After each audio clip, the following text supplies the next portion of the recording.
Yeah. Look at this. Hi, peeps. Hi, everyone. Hi, John, for the badge. So you see your comments and I see my comments? That's so freaking awesome. I love this way. Right? This is awesome. How was your day? Pretty darn good. Ooh, okay. So let's do that. Oh, cheers, Batty. Oh, yeah. Poor girl. I'm ahead of you. I know All you're right. If anybody's got a drink in their hand, we're having a wine night, guys. Come clink the screen. We're going to do some ASMR real quick.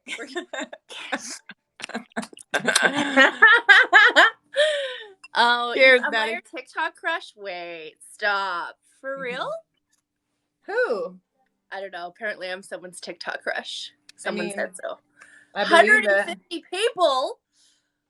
119. Holy, that moves fast. I'm fasting. Cheers. Cheers. I'm fasting after this. This is yes. I'm gonna be good for a little bit.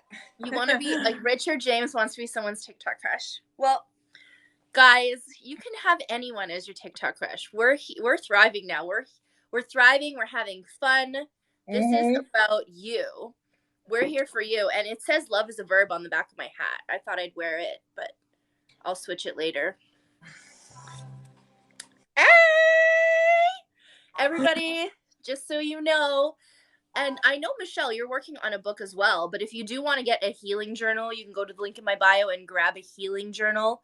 If you're here, we're going to answer all your questions and what we offer for you and how to heal from narcissistic abuse. You can go back and forth in the live. Just hit like our little icons and watch live. My favorite baddies, Christina Rose. Hello. Love it. Hey, yeah. So I am working on a workbook, I'm working on a healing workbook is what I'm working on. But I wanted to share with you. So because it says love is a verb, right? And I'm not like love is a verb, right? But love for myself. That's where I'm at, right? Love for myself. So I just wanted to share with you some pages on what I decided to make this my self-love journal. Okay. This is Coach Rose's journal, right? Full of some really cool pages like this page here, very first page. Love is a verb. When a narcissist tells you they love you, but do not match with their actions, that is not love. How do they show you love? Love is a verb, right? So for me, like I do stuff like this, right? So I have worth. What is worth equal to me? Well, literally because I exist. That's my worth, right? And that's what I have, literally because I exist. So don't struggle with self-worth. You exist, fucking self-worth. And let me just flip to another page because it's like full of pages. Okay, here's one. Why do we struggle with self-worth? Because the belief is a thought that's been thought over and over and over again. Eventually, it doesn't take any effort for you to think what you think about yourself because it's a belief, it's a thought that's been thought over and over and over again. And usually that thought that's been thought over and over again came from somewhere else. So we have to learn where it came from and release it to where it came from because you literally exist. You have worth and value. So anyway, I just wanted to share with you because I loved the love is a verb. And so this is my self-love journal. I love that. It's so, and you know what, when we're talking about self-love, we start with self-care because the act of love is a verb, right? Action. When a narcissist says they love you and they don't show up for you in love, then they're not actually loving you. Love is a verb. They actually have to do something to show you in their actions. We can't just look in the mirror and say, I love you today. Right? You're loved. How do we practice self-love? We journal. We do self-care acts like we meditate. We go live. We make content. We self-express. Go to the gym. Eat healthy. We take naps. You go get your hair done, your nails done. You do all those things. But it's like just putting yourself first. You show up for yourself in love. You don't just say you love you. You do things for you, right? So yeah, it's a self-love journal. I love that. That makes me happy. I really like with my thoughts, I get really stuck, right? Like there's this little quote like about planting a rose seed. And when we plant a rose seed, right, we don't criticize the rose seed for being rootless and stemless, right? The rose seed has worth and value sitting in the dirt, right? We don't condemn it for being a seed. And at all times, that rose seed contains its whole potential. So I just write stuff like as I'm going through my journey. So for me, what I do for self-love, I just want to talk about it real quick. Every day, I do something spiritually, emotionally, and physically. So I hit the gym yesterday. You guys know what I did for freaking deadlifts? Freaking Oh gosh, you're 215. gonna make us all cry. 215, 215 pounds Romanian deadlifts. Yeah. So just keep pushing yourself further and further every day to just be better you. Is my So music okay? let's get right into it. If you're popping in, my name's Ro. I'm a certified life and relationship coach. I'm a survivor of narcissistic abuse. I help people like date again. There's a webinar coming up on January 25th. Dating again. You can find it on the link in my bio. Someone here is asking, how would you advise breaking a trauma bond? And I'll start with just a resource, and then we can kind of get into the talking about it. But one of the resources, and a creator on here, Lisa Sunny from Stronger Than Before, she is hosting a webinar on dating again, which is the one that I'm going to be a panelist for on January 25th. You can find the link in my bio. But she also does amazing other webinars, and she also has a trauma bond recovery course. So breaking the trauma bond is basically recovering from it. We get addicted to the cycle. We get addicted because of that like want and need for something that we were given in the beginning. We were love bombed and we were given this thing, and then it got taken away from us, and then we get addicted to wanting it back, and then the cycle continues, and the perpetual cycle of abuse continues because they hoover you back and bring you in that cycle. So breaking that trauma bond is really focusing back on you. And that is one resource that I would suggest, is taking that trauma bond recovery course, which you can find in the link in my bio.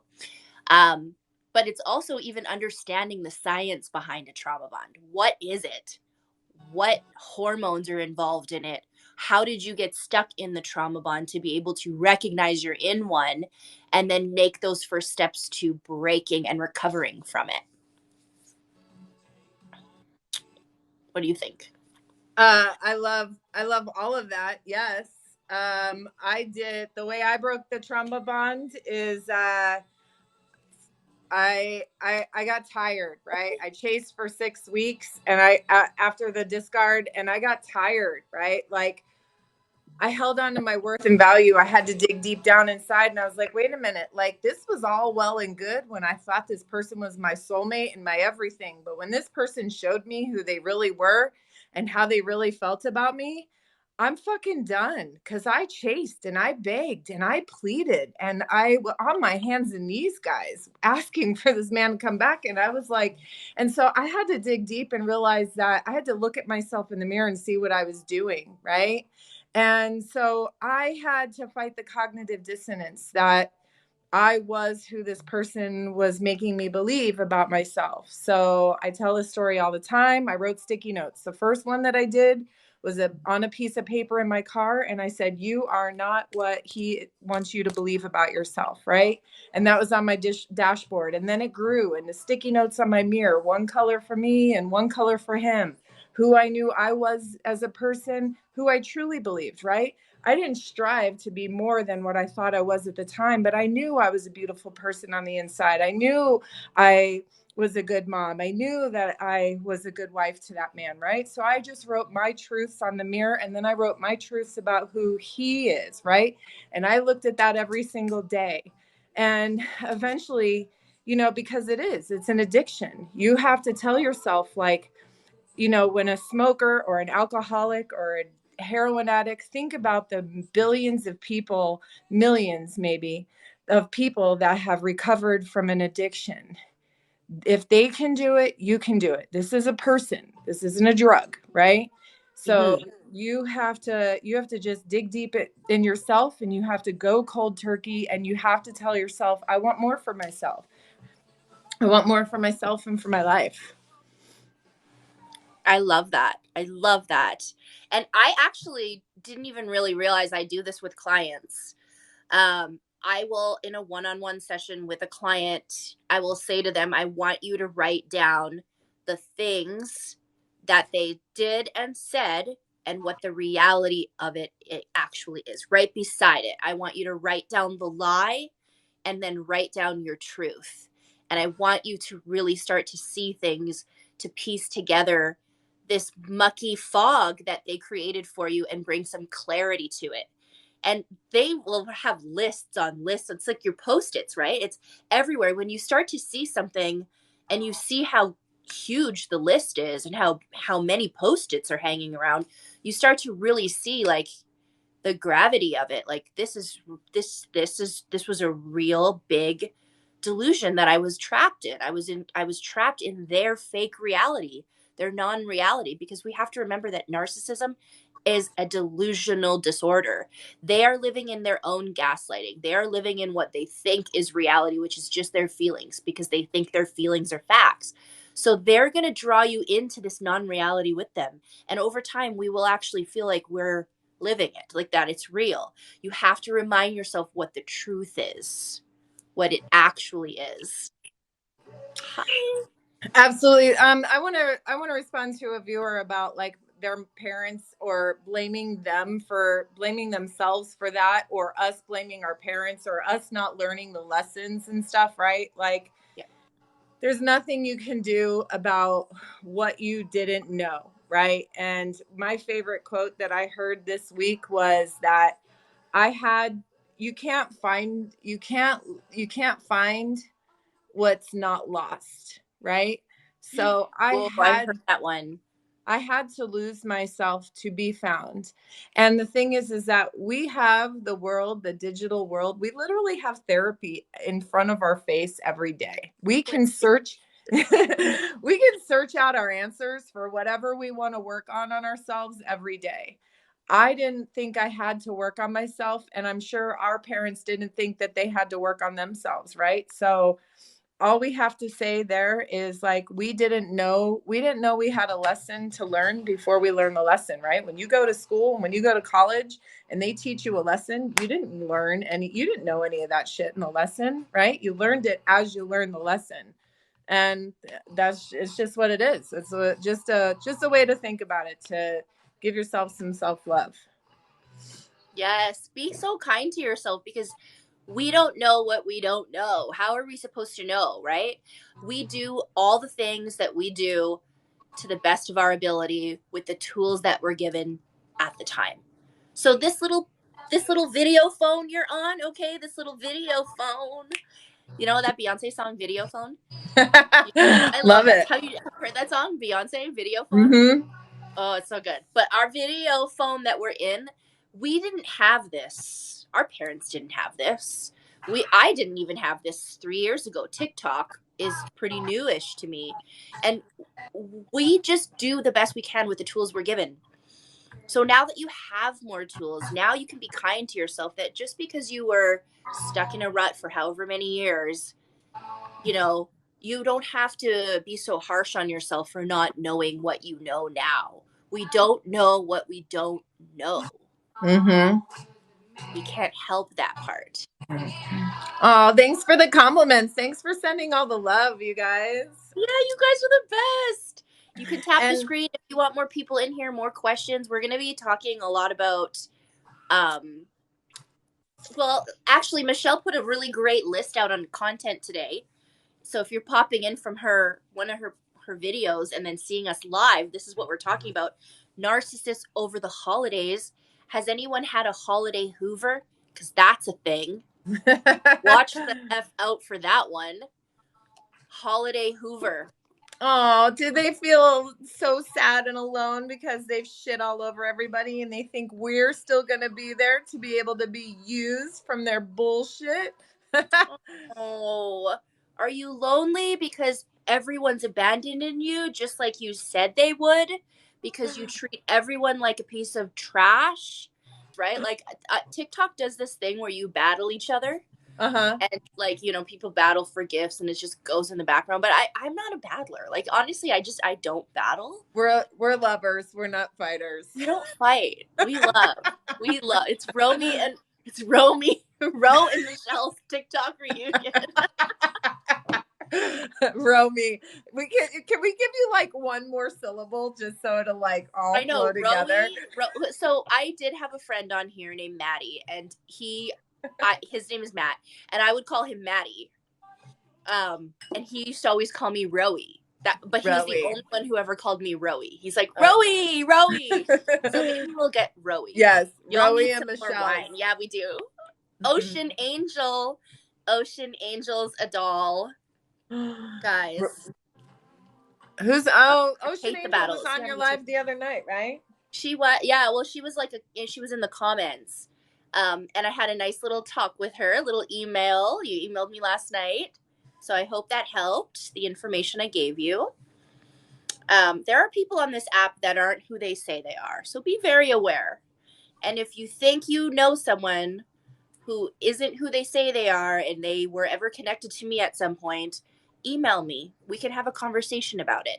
I'm happy to address it and give you some clarity and help you feel safe, because there's a lot of people that will make you feel really unsafe, especially when you're confused, right? If somebody's content ever makes you feel really confused and uneasy and unsafe, and you're not exactly sure if you can trust them or not, just ask, right? Or unfollow, or just block and delete. Keep yourself safe. Protect your peace. Hello, beautiful ladies. Hello. Yes, it helped, and I appreciate you so much. Absolutely. Both your makeups look beautiful today. Thank you. Just for you. Just for y'all. Just for y'all. My lips are turning red from the wine. Yeah, mine too. That's okay. It's like a lip gloss. Lip tint. Yeah. Mm-hmm. Lots of them and Narco Polo. Lots of them are fake on here. Mm-hmm. Yeah, a lot of them are fake. Okay. So, and I do want to say this. I embrace people into my lives. That's life. That's probably still a weakness. Ro and I have had plenty of conversation about this, right? We're still like figuring out life, right? We bounce a lot of shit off of each other throughout the day. Like we'll have an experience, right? And, and we had a realization, because I think it was Ro that was being hard on herself about something. And I said to her, dude, we don't have to be hard on ourselves that it took us 2 months to realize that a person that was like we welcomed into our life was toxic. The victory is that it took us 2 months to realize that the person was toxic, right? Only 2 months. Yeah. Right? Well, it was 3 months, but they can hide it. They can hide it really well. So don't be afraid. Don't be afraid to like embrace people into your life, right? But just like as you embrace people into your life, don't have an expectation that they're going to be something that they're going to be something that they're trying to portray themselves to be. Yeah, be kind to yourself, because somebody here asked about dating, and I'll kind of get into that. Like, you have to be kind to yourself, because when we're healing through narcissistic abuse, we're healing through a relationship that was toxic, we lose a little bit of trust in ourselves, because in that moment we told ourselves a story, which is our picker is wrong. We found someone who wasn't who they said they were. They made us feel like shit. And now we are having a problem with our picker, right? We're picking the wrong people. You love Tupac, so do I, right? So if you have a person in your life that is completely not the right person, it's not that your picker is wrong. We can't help who enters our life, because especially if they're love bombing you, mirroring you, and creating a facade and turning into a fake person so that you fall for them, we can't help who enters our life.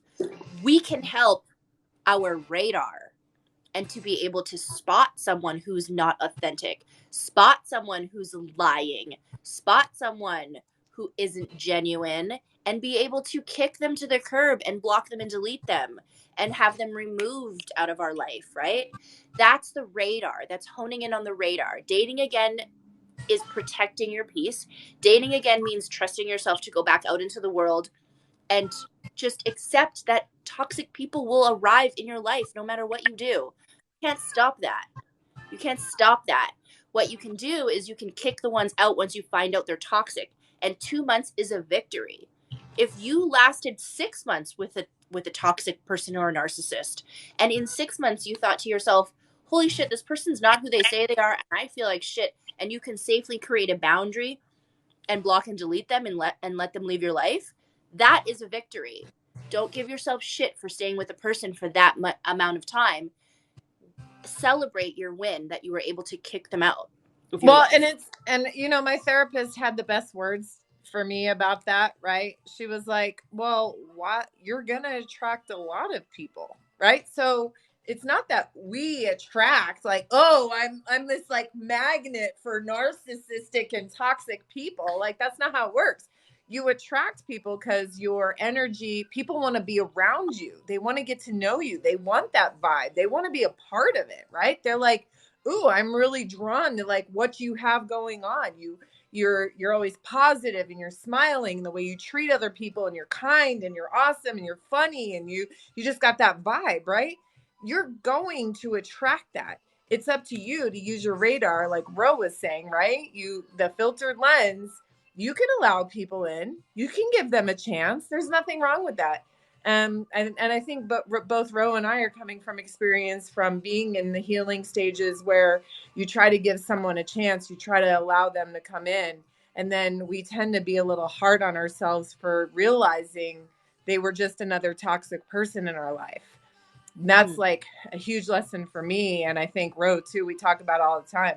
There's a lot of freaking toxic people out there. They're literally everywhere. You can walk down the street and find like 10 of them. You can't like avoid them. So the question that someone asked is, how do you date again after narcissistic abuse? I'm going to be part of a panel of coaches and like a self-love coach, a love and relationship coach. I'm a life and relationship coach, and a male relationship and life coach that are going to be talking all about healthy dating after abuse. The title of the webinar is called Dating Again: How to Avoid Heartbreak, not a narcissist. How to avoid heartbreak after surviving a toxic breakup. And you can get the tickets on the link in my bio. It's on January 25th. But I'm going to leave you like with some really good tips on how to look for red flags and when to know when it's like time to kick it to the curb. Some of the questions that we're going to pull for this event is going to be off of your comments, off of what you, yeah, I saw what you did there. It was going to drip on my white fucking sheet. I was like, let me I got you. I know what's up. I saw that.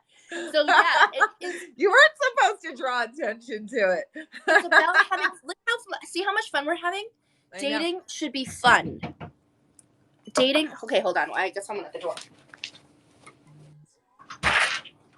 Oh, thank you. I'm questioning everything. Ooh. Yes. Well, and I mean, you want to do it like here's something that I've realized. Like, I want to be really secure. Like, I don't want to come off that I'm like doubtful of people. You did. What'd you get? What'd you get me? Crispy chicken burger and truffle French fries. I made dinner tonight. We've done. If anybody hasn't tried the TikTok feta cheese and tomato pasta, it is phenomenal. It's so good. It's super easy. My 13-year-old loves to make it. So I'll go to the gym. She stays home.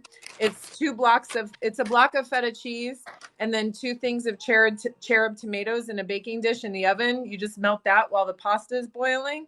You take it and you put it all together. You stir it up. So freaking good with some salt. That sounds and delicious. Parmesan cheese. Yeah.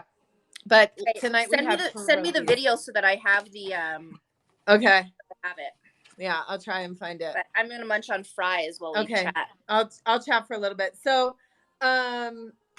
here's like something that I've come to where I'm at is that I feel confident that I recognize toxic traits very easily, right?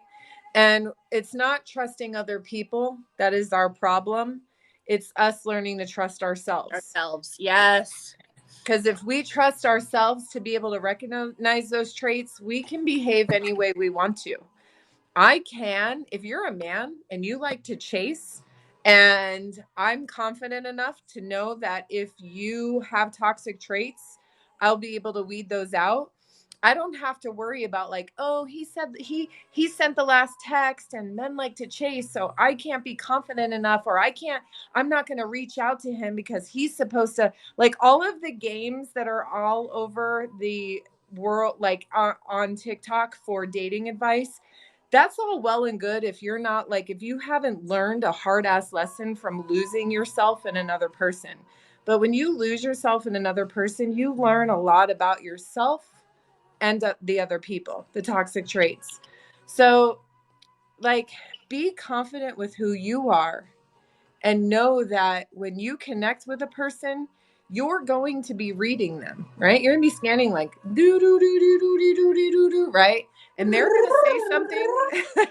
They're going to say something, and it's going to sit in your radar, and you're going to be like, okay, that's a one timer. I'm going to put that back there, right? I'm going to bounce that off my friend. I'm going to comment on one of Michelle's posts or one of Coach Rose's posts, right? Or you're going to have a friend. You're going to connect here on this live with friends. And you're going to be like, what do you think about this? Right? Coach Rowe and I do it all the time. And so find a friend that you're going to connect with and bounce this stuff back and forth. Right? But there's no more just like innocently being okay with whatever they say. Right? The radar. Do, do, do, do, do. But have confidence. You know, that's one thing is trust yourself. Confidence and discernment. So just because they were good at one point, Mm-hmm. all the past disappeared. Who cares what they did? If they were 3 months a fantastic guy and or girl, or everything they said felt good, did good, and then they do this one thing and it's a complete, like, that's not your character, that's totally like not who you presented to be, and they do it again, that's a pattern. One time is a slip up. With acknowledgement, that's a correction to behavior. They can acknowledge, holy shit, that was awful what I did. I don't know why I said that. I felt really insecure and I had to lie about this thing. And I'm sorry that I made you feel really unsafe in that moment. I'm sorry. That won't happen again. Again, if it doesn't happen again, that's character. If it happens again and they said sorry for it, that's manipulation. They're not really apologizing. They're just trying to get you to stick around for longer. They do it again and again and again. That's a pattern. You don't have to stick around for that shit. Watch the patterns. Watch people's patterns and watch if they change behavior when they mess up. I have the real cutthroat ability to just cut people off like that. Just like that, but I do find patterns. So trust yourself. Yeah, and you know, I've come to do the same thing. I've come to do the same thing where I'm just like, okay, you're toxic for me. I'm just going to cut you off. I have made like a further step where if it's been a relationship that's been somewhat meaningful,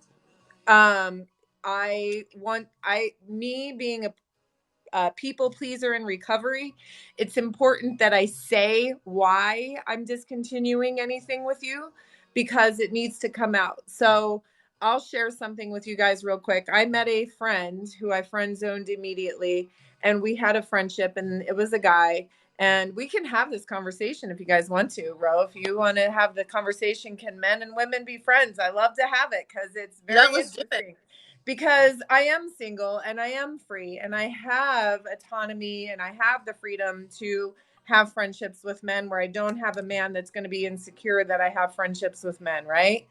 And so anyway, so I established a friendship with a man. And throughout this period of time with this person, there were tiny little red flags, right? It was like a one-off here and a one-off there. And then finally, the reason Ro and I did the duet that we did, she made the video first, was through a conversation that her and I had. She gave me advice about this. I told him about a follower that I had met at one of my restaurants because I'm a district leader for restaurants. And this follower bought something for me and gave it to me, and we connected and we met. And he got super jealous and possessive and insecure. And during this conversation, when I told him about my experience with the follower, he's like, "You're just meeting people on the internet. And, I'm just trying to protect you. And, you don't know who this person is." And he got really possessive. And I said to him, "You're reminding me of when I was with a narcissistic person, toxic person, and I had to start watching what I said, because everything that I said made me feel that I was in the wrong and I was going to be attacked for, and I wasn't allowed to do. And I'm an independent woman. You are just a friend and you have no right. Well, I'm just trying to protect you and I'm sorry and I value our friend." Anyway, I called her. She was like, "No, somebody's going to protect us. We're not a possession to be protected." Right. And I was like, he is grooming me to act like his acts of protection that are actually acts of control, right, are in a loving, caring manner. So why did I start to say this whole conversation? Well, But realization. Realizations when you're meeting people. Everything, like, that wasn't the only thing that he did, but there were little things here and there. And then finally that was the thing. And so I told him, "I need to sit in my feelings. I don't like the way this made me feel. I'll get back to you." So the next day I got back to him and I sent him a voice note. I didn't call him. I didn't want the banter back and forth. I had made my choice. And I said to him, "I am choosing to end my friendship with you because the way that our conversation made me feel, I need to trust that. And there's nothing you're going to do to make me change the way our conversation made me feel." That's huge for me now, is paying attention and listening to what my emotions and my feelings are telling me, sitting in them, understanding them, and making a decision based on them. Not an emotional decision, but a decision based off of logic and reason. Logic. Mm-hmm. Yeah. Logic and reason. Reason just joined. Hi, Reason. Mm-hmm. My friend. Hi, Reason. Logic and reason. It's all about reason, guys. And honestly, like, that, what you had there, what you experienced was this like moment of, am I going to get my emotions pulled here? Right? Am I going to let my emotions run the show? And it's okay to save and use our emotions for things that deserve it, right? I have emotional pull towards my kids, right? When I'm having a moment of affinity with one of my children, yes, I'm going to pull off emotions, right? But if somebody's trying to manipulate a situation and I'm involved in that situation, am I going to allow my emotions to guide that? If I'm in a court battle and I'm ready to walk into that courtroom, am I going to get my emotions driven in there? No, it's logic and reason. And the only way to do that is to give yourself time to absorb the information that's coming to you. Have an accountability partner, a friend, another coach, another survivor, someone in your life you trust. Yes. That you can bounce off whatever you're going through an experience with another lens, another perspective, and have somebody else look at it outside of you. And then you can come up with a response. We're not reacting anymore. Yeah. Reaction is fuel for the narcissist. We don't react anymore to anybody. We take time, we assess, and we respond. And when you respond, you respond from a place of power. When you respond with emotion, we're giving that away. So we're weakening ourselves by giving emotion to somebody else that needs it for fuel to feed them. What we want to do is we want to respond with logic and reason, and that gives us confidence. And that gives us a position of power where we can take control of our life, take the driver's seat, and not let someone manipulate and control us. I love that. I usually base my decisions off emotion. It's natural. It's natural we do it. And this is why we're particularly vulnerable to toxic people who want to manipulate us, because they know that we will use our people-pleasing, codependency, that we will have this draw to emotion because it's the easiest and fastest way that we can get a situation handled. But you need to take time and you need to try to kind of assess a situation before you respond. Reacting isn't going to help you. Responding is going to give you power. And you know, it's nice to be able to give coaching on staying away from the narcissist, like for no contact, for like now that you know that what you did in the past was like all a reaction to your emotions, right? Like, oh, I miss you. I feel it right here. I need you. Come back to me. Let me call you. Let me text you, right? It's literally just a reaction instead of like, hold on a minute, what does my life gonna look like if I react to this emotion instead of sit in my place, understand the emotion, where is it coming from, and have a response? What is my response next time I'm craving a toxic motherfucker that tried to destroy me? What am I going to do differently? Right? Okay. I need to write in my journal of self-love. I need to go on TikTok and watch some videos of Michelle and Ro reminding me of what a piece of shit the narcissist is. Like, response versus reaction, super super important, you know. And it's not like riding a bike, it takes time. Remember, like earlier in this, I said a belief is a belief. A belief is a thought that's like been repeated over and over again and automatically becomes a belief. The same thing happens with our reactions and emotions, right? Like, we're programmed to react a certain way to certain emotions. We have to program ourselves to stop reacting to those emotions. My whole therapy session today was how I respond to when I feel lonely. It doesn't happen often, but it's how I not respond, react, right? So, how I react to when I feel lonely versus how I should respond to when I feel lonely. Because it happens. Like, we're not Does. perfect. You No, we're know? not. We have to play Love you, that Papa. story till the end. Okay? You got to play it out. What's going to happen if you actually did this thing? If you actually called them, if you actually answered that phone call and actually responded to that email and accepted the Hoover, what'll happen? Play it out. And then when you play it out, be really truthful and use your past. What happened the last time you reached out to them? What happened the last time you fell for their shit? Right? Play that tape out till the end. See what happens. Someone here's asking, in your opinion, is there such thing as a healthy situationship? Let's define. First of Yeah, all, let's define what's the situationship.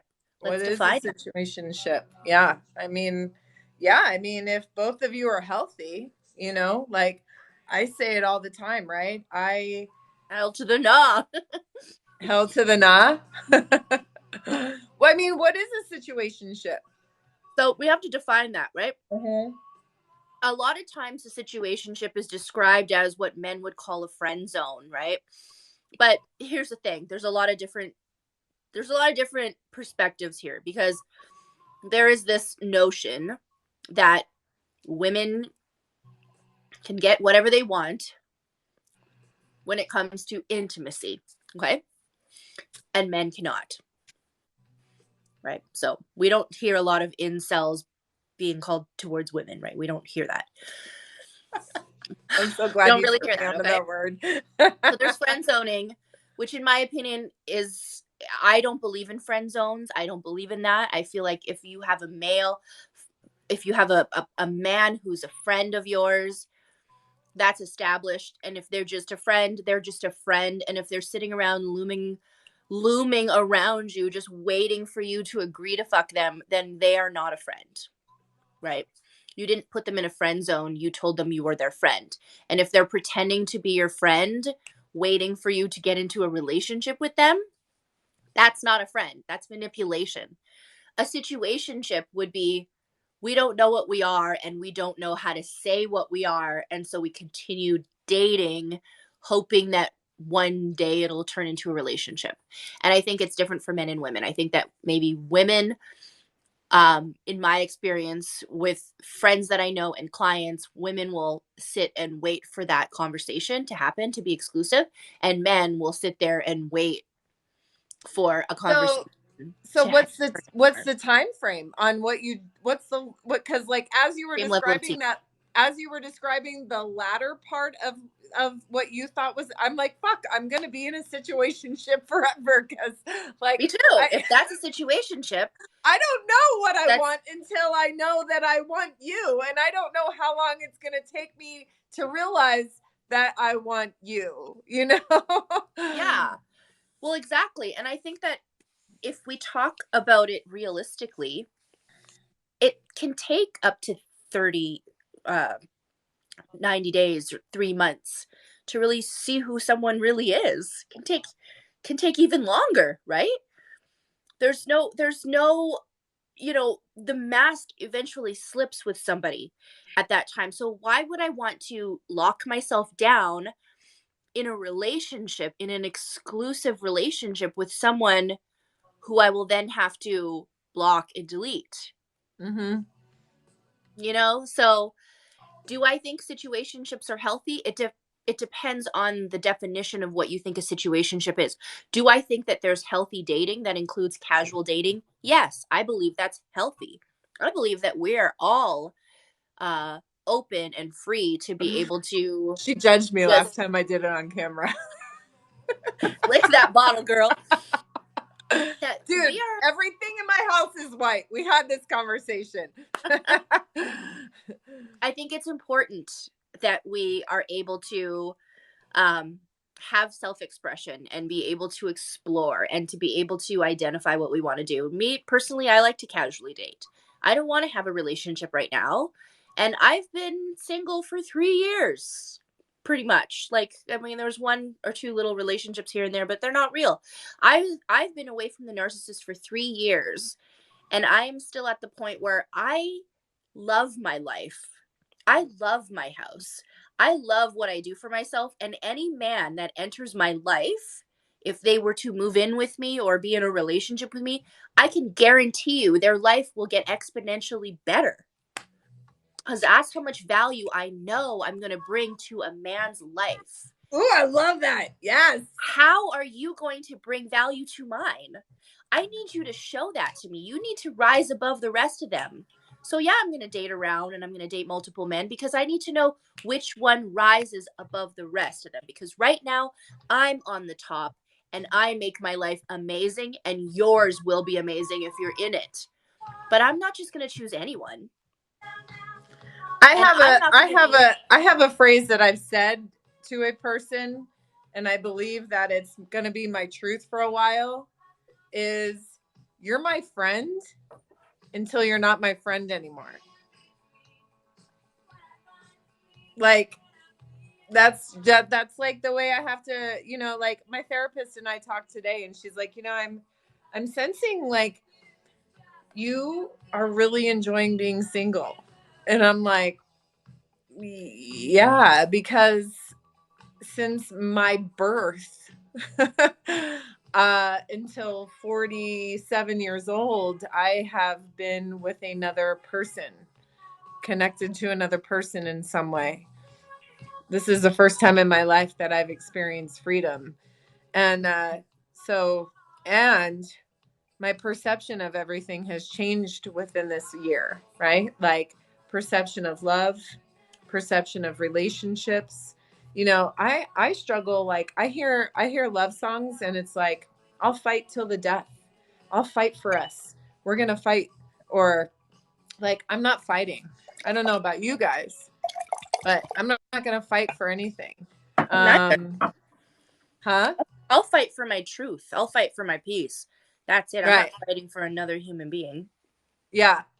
I posted a video on unconditional love today, and one of my followers was like, yeah, he said he conditions me to say, when shit gets hard, promise me you'll never leave. And it's like, what a red flag that sentence would be to us now. Because like, if you're saying shit's gonna get hard, yeah, that's not happening. Like, even in dating profiles, bro, like, what do you think about when a guy says not into drama? Okay. Here's my take on dating profiles, okay, guys? For Oh, men. let's talk about it. Dating profiles. This is important because There is a specific type of person who puts their shit on a dating profile and tells you a secret message without saying it, okay? So here's the message when you see, let's say, for example, fish pics and gym pics at the gym. If you put that out as a man or a woman, well, a man has got the fish pics, but if you're putting that out, you're saying, this is my life. This is what I do. Now, why is it fish pics? Kind of like when a content because creator creates content in a robe all day. Well, exactly. That's your life. That's you. So if you want to put that out and that's your life, that's fantastic. But do you put that you have cats? Do you put that you play video games? Do you put that kind of stuff? Maybe you don't, because that's what you always see. And if you think that if you put something out on a dating profile and somebody sees it and they're attracted to it, then they see you and that's not who you are. That's manipulation. That's deceit. You're putting something out there that's not you. The second thing is when you see bios and they say things like no drama, no games. No games. No games. I don't like no drama, no games. That tells me something. When's the last time you've literally said that sentence to anybody? Like, I don't like drama. No drama, no games. No. I don't want drama. Do you know who runs away from those profiles? I know. People who don't want drama, people who don't want games. Do you know who swipes right on those profiles? Drama and games. Drama and games love that. I don't like drama. I'm in. Oh, drama? Swipe right. You don't like drama? I want you. Exactly. Pay attention to the people who write these profiles and they say what they don't want. Because they're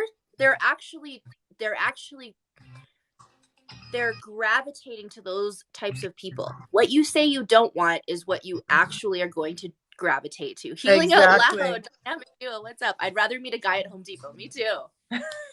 Dude, I'm gonna I bought my Christmas tree at Home Depot and I have to share with you my experience. This is from Home Depot. This is from Home Depot. I got my Christmas tree from Home Depot too. But mine is not really a Christmas tree. I mean, I'm like, you remember when you were a teenager and somebody was like, who needs to go to the store? And you raised your hand because you were dying to drive. I'm like, who wants to go to Home Depot? I'm like, I'll go. I'll go. Do you need lumber? I want to go in like the lumber section at like 8:00 in the morning. We'll go find another Thorin Bradley, some dude to just chop wood for us. Right? Like, it's okay to be on dating apps. It's okay to meet people at a speed dating event. It's okay to meet people at the Home Depot, at the grocery store. What we want to know is we want to get to know these people. I hate the pain aisle. We want to get to know them. We want to learn about them. We are interviewing for them to work for us, basically. Think of it that way. We're interviewing, we're not just like hoping that they like us. We're asking ourselves, do we even like them? Ask yourself, if you're with somebody, you're talking to somebody, and you're kind of like wondering if they're attracted to you, if they even like you, if they're interested. There's ways you can find that out. I mean, there's psychological tricks that you can do to try to see.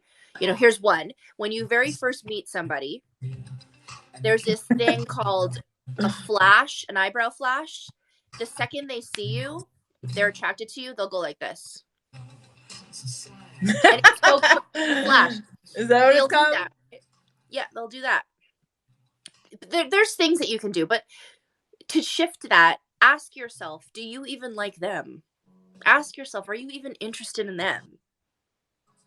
Ask yourself that first before you start asking yourself if they're interested in you. Do they bring you any value? What do they bring to the table? You know what you bring to the table. Ask yourself, what do they bring to the table? That is so huge for me. I've been doing some work on compatibility, right? Because although I'm not looking for something now, I do, like, if anybody really knows me, they know I'm an overthinker. I'm super critical of myself. And I'm always like working on myself.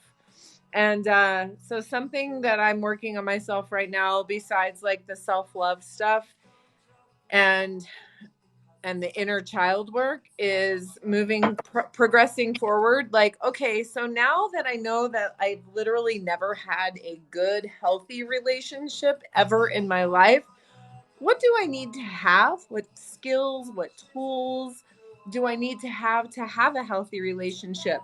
Literally, the first thing is compatibility. Do you know that I've never even thought of, is this person compatible with me? What does compatibility even mean? What are my, have you, when is the last relationship you've gone into and you were like, these are my needs, these are my wants, these are my desires, and this person can actually meet all of those wants and needs and desires? What is their perception? What is their perception of love? Are we compatible on like how this person perceives love? How do they perceive life? No, no, we never went into any of it like that, right? So very important, like just to come off of what Ro was saying, the compatibility piece is so important, but you have to know who you are. What do you want? What are your needs? I literally, so here's a really good story, an example for that. The narcissist and I did a premarital course.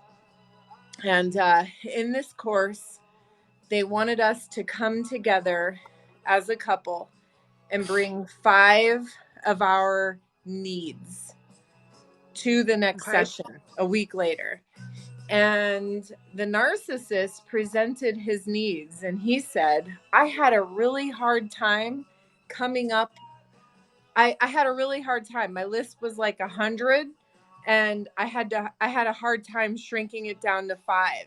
Mine was, I had a hard time coming up with 5.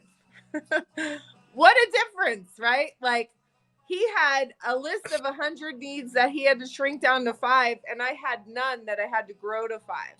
So always know what you want, because it's important that your wants and your needs get fulfilled. Bradley's on. Hold on, wait.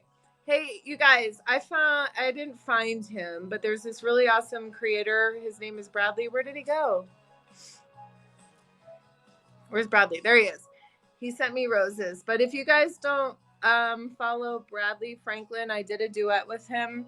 His stuff is really good. He's pretty fresh out, but he's got fantastic insight. So if you're pretty fresh out and you need some really good insight onto like understanding the trauma bond and having somebody to relate to on like the trauma bond and suffering and no contact, right? Like that's, he's really good. He's a fantastic creator. Ro, are you following him yet? I don't think so. If you're still here, come get me on this side and I will follow you. Yeah, go meet my friend Ro, Bradley. So Bradley was on this morning. I left for work at 4:35 o'clock this morning, and he was on at 9 p.m. in Australia. So he lives in Australia. So I love crazy opposite time zones. So it's bright and early for you, huh? You putting some shrimp on the Barbie. Getting some shrimp on the Barbie. If you are just tuning in, this is Michelle. I'm Ro. We're both narcissistic abuse survivors. And we're just talking a lot about narcissists right now and dating and what that's like and kind of some tools and tricks and tips that we can give you and just vibing with some wine. We're talking and answering any questions. So if you want to doing ASMR. She's got the nails. I took my shit off. Narcissist ASMR. Here's some narcissist ASMR for you. I never said that. It was in your head. You're the reason my life sucks. You imagined it. It never happened. So if you are not following Michelle, go over and you can hit her live. You can go give her Barbie a on your follow. My name is Ro. I'm a certified life coach, and I also do one-on-one coaching. So if you do want to do one-on-one coaching and group coaching, which is an amazing support group for people who are just wanting to share with another group of people who are surviving and thriving. We're going to be talking about toxic family members during Christmas, during the holidays. You can sign up for that on December 18th. You can sign up for that now, and that's going to be on December 18th. Can't wait to be as brave as you guys and share my story. Hi, Debbie! What's All up? right, I want to introduce myself. So my name is Michelle. I started my channel back in March of 2021. I got discarded by a narcissist in October. Oh, I love you guys. And so I started I know I said that I was going to have coaching available this week, but I didn't realize how long it was going to take my page. So that will be done and official by next week. I promise, cross my heart. Okay. I'm going to give free sessions away for next week. I'm going to give 5 free sessions away next week. So I'll put out a post and I will randomly select some viewers randomly that way. What I do is I like to make it make sense to you who they are and not to take it personal. I like to build you up from the inside out and remind you we're all the same. We all had traits and qualities that made us want to fall for this person. And those are the parts of us that we need to heal so that we never get there again. And I also feel like I empower and motivate people because I love the fucking shit out of myself. And I will never allow a person to beat me. And I want to share that message with you guys, right? So that's what I do on my channel is I spent 8 to 9 months comprehending the narcissist. I literally put myself in their mind to try to understand them. I share the message of understanding them on the way that I understand them as a normal human being, and share that message to you guys and share who we are collaboratively as just good, loving people. I don't like to put a title on us. We're not codependent. We're not empaths. We're just really good people that had some broken parts of us that when we heal that part of ourselves and create badass boundaries, we become badass bosses that will never fall for that bullshit again. Period. The end. I'm done. Period. Again. Do you have another phone? Huh? Do you have another phone?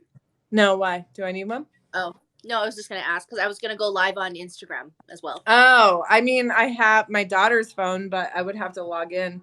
I'd be like, That's okay. Girl, give me your phone. I pay for it. But yeah, okay. If you're going live on Instagram, will you tag me so that I can? I will tag you. Right? Hey, if you guys don't follow me on Instagram, I only have 325 followers right now. I just started my Instagram this week. So if you guys will follow me on Instagram, I would appreciate it because I'm trying to grow my following there. It's literally a full-time job. And if you don't know about me, I have a full-time job. I am a district leader for restaurants. I operate 8 restaurants in northern Arizona. So I have a full-time job. So I'm trying to do this and that at the same time. And it's not easy. So is it Michelle Secret 1? Yeah, it's the same. Yeah, I'm going to keep it the same. Yeah. LLE Secret 1. MICHELLESECRET, the number 1. Okay, I'm going to go live on it and I'll just keep it. I'll try. I might not address their questions, but that's fine.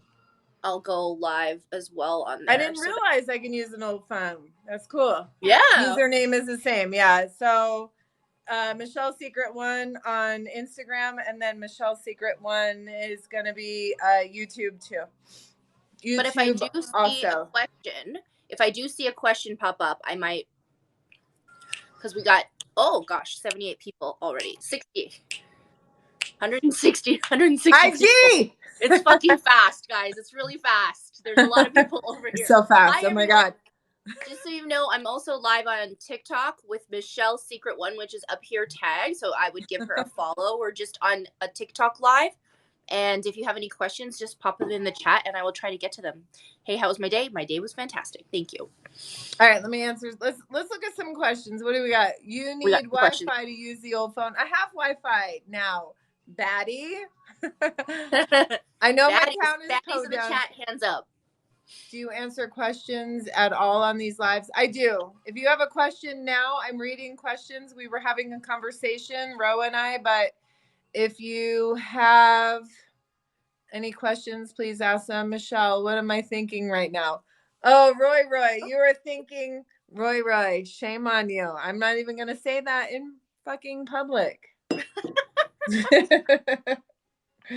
Thank you, Elle. I just got my hair done like a couple weeks ago. So, hello, guys. Hello.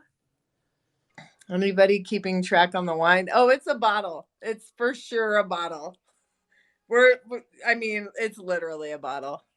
Same. You know what? I do have the glass. You what? We'll see. Maybe I might need another bottle. Thank you so much, Elle. You're always beautiful. She needs another bottle. I'm just saying. I have a box. My hair looks amazing. Thank you, Molly. Appreciate you.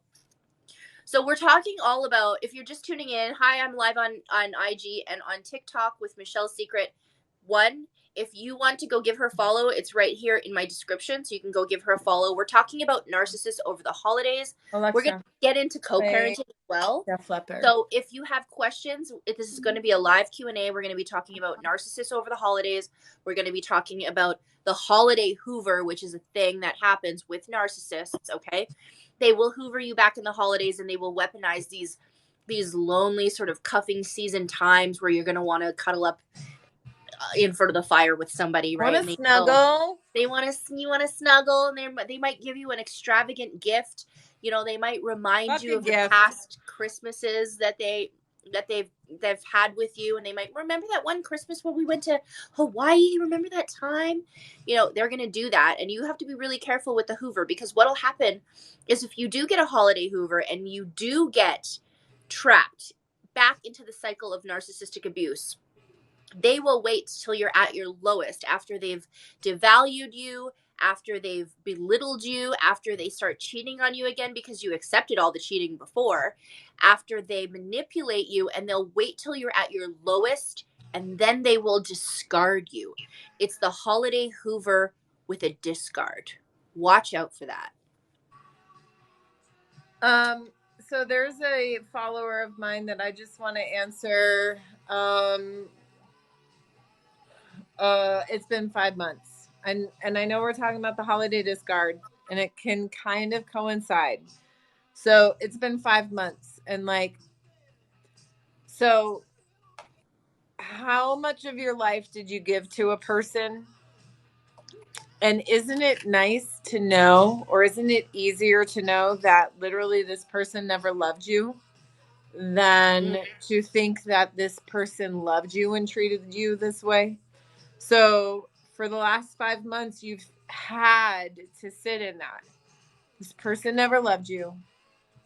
That's why they treated you that way. Because someone who actually loved you and valued you, I mean, look, Coach Ro and I are literally strangers. I literally promise, cross my heart, make $0 off of doing this.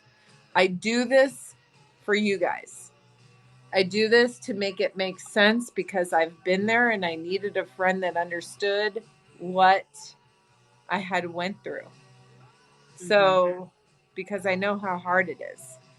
So this person never loved you. Okay, done. Check off the fucking box. Move on. I fell for a person that never loved me. What about me do I need to work on? But don't spend any more time on them. It's not about them anymore. It's about you. So the holiday hoover, right? You guys, if you saw my video, hi, I'm the narcissist. Those are great videos, guys. Those Thank you. are good ones. Hi, let me tell you why I hoovered. They hoover you because they need to use you to make themselves feel better, because they have no way to regulate their self-esteem or worth or value without another person. Stop being used, put the period at the end of the sentence, turn the page, and do for you. And honestly, like, when I asked myself, how did I get here and what do I need to do to never return? Figuring out what was wrong, what like I needed to fix was like the best thing. Look, Rose Mowen. she's she's she made fun of me for licking a wine bottle. She's like sucking up fucking noodles. I'm eating French fries like nobody's business right now. That's why they'll always look for someone else to fix No, them. love, you did not miss anything. We're just popping in. I'm just popping in on Instagram. You didn't miss a thing. Why am I so weak to this shit? I'm gonna tell you something, and I learned this from Carrie McAvoy. Okay, thank you for that tiny dummy. I learned this from Carrie McAvoy. She's an amazing psychologist, author, a friend of mine, and also a narcissistic abuse content creator on the app here and on Instagram and also here on TikTok. Okay. Who's talking on the other video? That is Michelle Secret One. She's tagged right here. You can follow her right here on Instagram. We're also on TikTok. So Carrie McAvoy talks about how there are certain aspects of us that are particularly vulnerable to narcissists and toxic people. And the reason why we're vulnerable to them is because we possess qualities that are attractive to them. Those qualities get us far in life. These qualities that we have, these behaviors that we possess, are those of empathy, those of responsibility, those of being, trusting people. We see the good in people, right? Whether we're people pleasers or not, we see the good in people. We see what's possible for others. We see the potential in others. And a narcissist will weaponize that and get to us and grab us because they want those in themselves, right? So yes, there's parts of us we don't need to heal. Look at that hat. We don't need to heal from it, but we have to understand that the parts in our life that got us to the successes that we're in are sometimes the parts that make us really vulnerable to narcissists. And that is okay. Being aware of that is going to help us propel forward and help us be more discerning when it comes to toxic people in our life and to be able to just like get rid of them, block them. I gained a beautiful gift after healing from narcissistic abuse, and it's the cutthroat ability to cut anyone off when they're not who they say they are and they're not really for us. Cut them off, okay? I do have something to say to that, and I'm not going to stop preaching this message. Yes, we had light, we had fucking radiance, we had confidence, we had all of the amazing fucking qualities that we carry. Okay? Yes, that's true. We also had zero boundaries. We were also people pleasers. We also have self-love issues. And I'm not going to stop preaching that because we have to heal those parts of us. Because when I started to realize, like, when I got with the narcissist, I believed I had self-love. I believed I loved myself. I didn't even fucking know about boundaries, right? I had to work on those parts of myself that were a people pleaser, that were full of self-doubt, that were critical of who I was from my childhood, because You hearing this? because I got invalidated as a child for who I was, because I had feelings, because my family had to live a facade of perfection, and if my voice, what I had to say, deflected from what my family was portraying who they were, it didn't fit into my family environment. And that's a fact, and I'm not going to hide from that. So there are parts of us that we have to heal within us so that we never get there again. Feeling validated with boundaries, full of self-love. Super important. So when you are discarded or leave a narcissist or realize you're in a narcissistic relationship, what you can do for yourself is work on worth, value, self-esteem, and working on boundaries so that you never get there again. I agree. I agree. There are parts of us that we need to strengthen. Mm-hmm. Boundaries is one. Glad you're live. Thank you. I'm also live on TikTok as well. And Michelle's favorite one is who you're hearing, the voice. You can't see her, but you hear her. And she Hi, IG. also I is on literally just IG. started. Yes, I literally just started my Instagram account. I think I have like 13, 15 videos, but I have like 84,000 here on TikTok.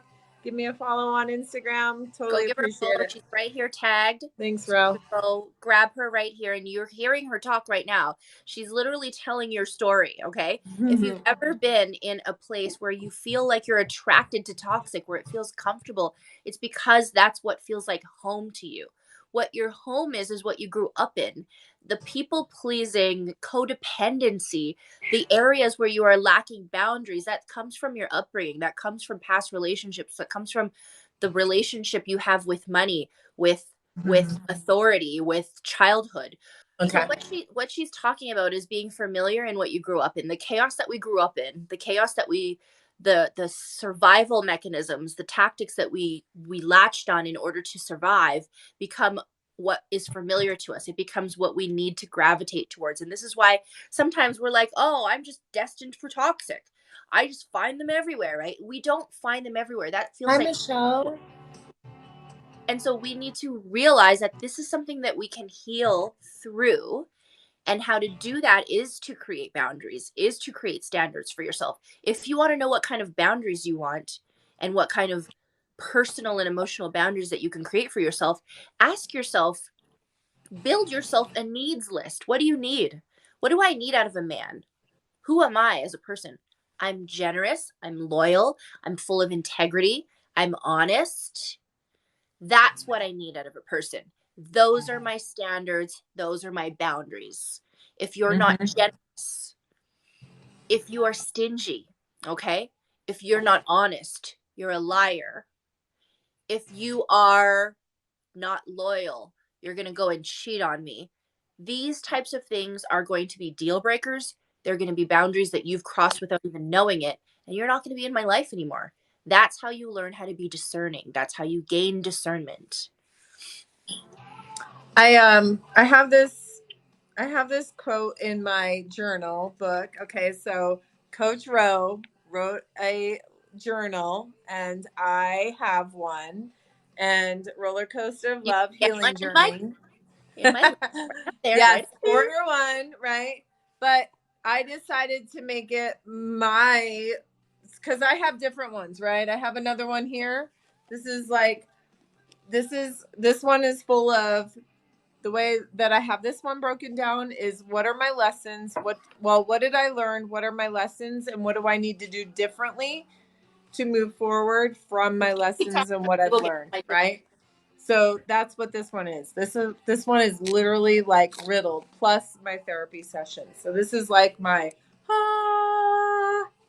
This one I decided to make my journal of self-love. And I wanted to read something to you guys.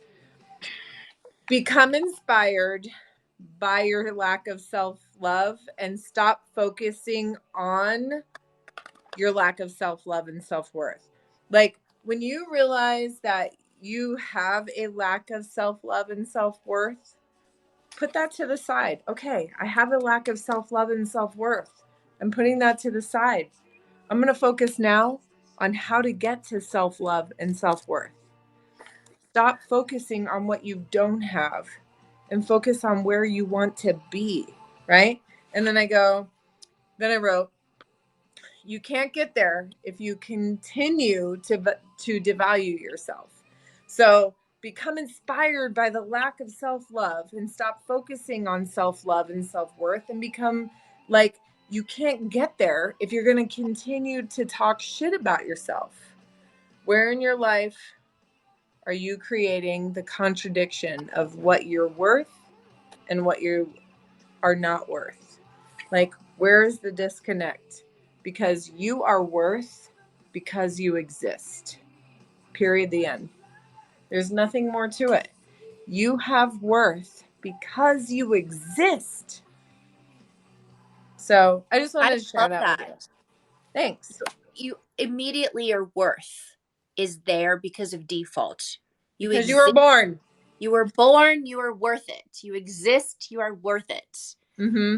We lose our self-worth because the narcissist doesn't have any. They don't have self-awareness, they don't have self-worth, they don't have self-reflection, they cannot identify. And they can't get it on their own without a person. They need somebody to fuel them. They come to you with a deficit. They come to you with little holes in them, and they expect you to fill it all up for them. That builds their self-worth. That builds them. That gives them supply. That feeds them.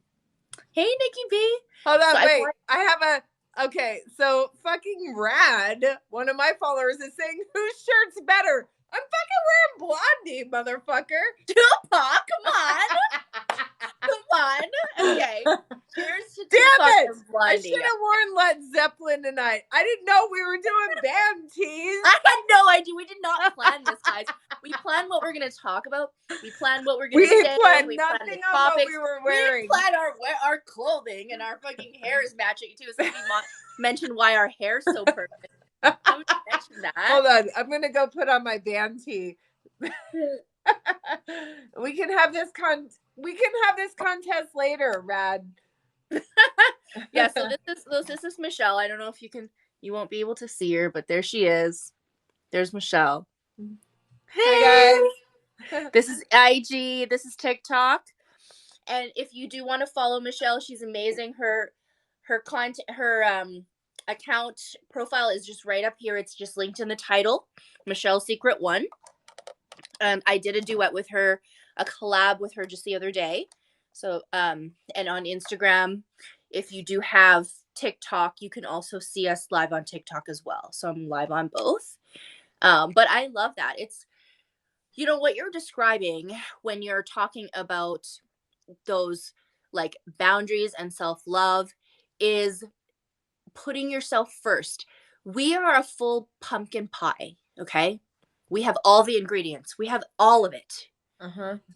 A person that we might want to date, a person that we might want to enter in our life is just going to elevate us. They're not an ingredient in our pumpkin pie. They're not the nutmeg. They're not the pumpkin. They're not the flour. They're not the sugar. They're not the butter. They're none of that. They are I love that so much. They're just a dollop of whipped cream. And you don't even need them. You don't need that whipped cream, do you? Do you need it? No. But would you enjoy it if it was there? Maybe. Mm-hmm. It elevates the pumpkin pie. It makes the pumpkin pie just a little bit better, but we don't fucking need it. We are a whole complete pumpkin pie with every single ingredient. I mean, wait, Ro, I have to stop you. I don't know if there's any way more to make your pumpkin pie better, girl. I'm just saying. I mean, I'm pretty elevated. They can't make them. They're like a compliment. They're like a really thin sliver of pecan pie to your like pumpkin pie with whipped cream and like all of them amazing, awesome. Maybe your side of vanilla ice cream. Maybe that's all you are. Facts, yeah. And a little no one needs that side. No one needs that little bit of vanilla ice cream. No one needs it. But if you were to add that type of element to my life and elevate me to this standard that I deserve, then I would accept you in my life as a person, right? But me alone, I am all worthy of just who I am. I don't need another person, right? You have to show me what you provide. Wait a minute. Can we stop for a second? You have my male followers thinking about whipped cream now. American pie and whipped cream. Uh-oh. I love that analogy. They're like, this is getting good now. It's not spicy talk, guys.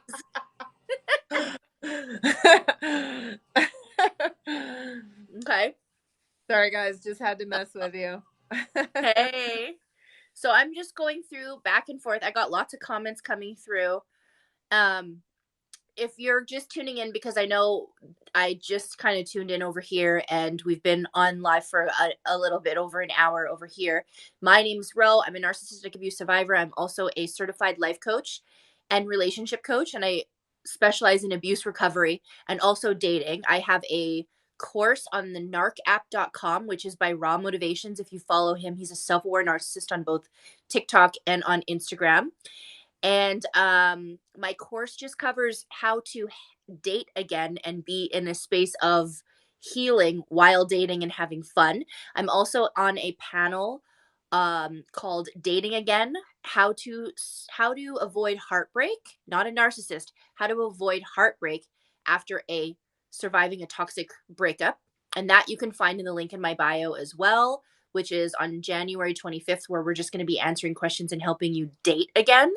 And tonight, we're with Michelle. We're talking all about narcissists over the holidays, talking about dating, talking about co-parenting, a Q&A, answering some of the questions that you have. So if you have one, pop it in the chat.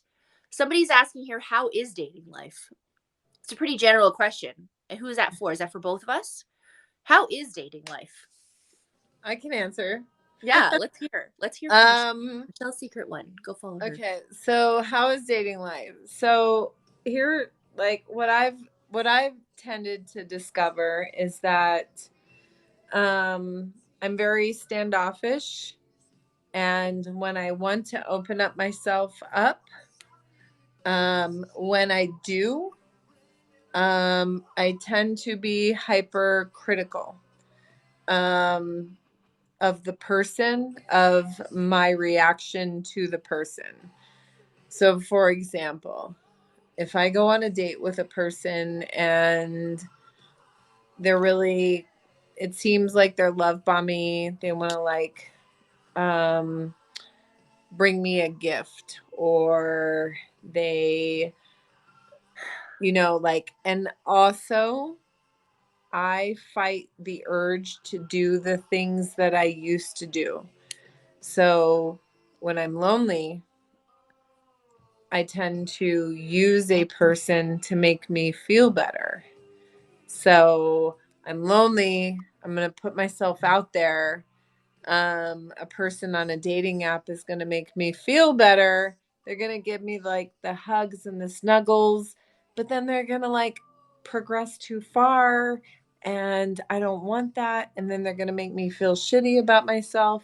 So to be honest, for me, like, there's a 50-50 on where I feel like I'm not ready, but I'm also ready and can see the red flags. So how is dating life, you ask? Thank you for the sunglasses. How is dating life, you ask? It is a shit show that has reminded me of how many toxic people there are in the world, and I have not met any healthy people. I'm looking for self-awareness, and I haven't really found that. Go ahead, bro. That's a fair answer. Did y'all hear that on IG? Do I trust men? Yeah, absolutely. I trust men and women. Love you, mermaid. So, Mermaid.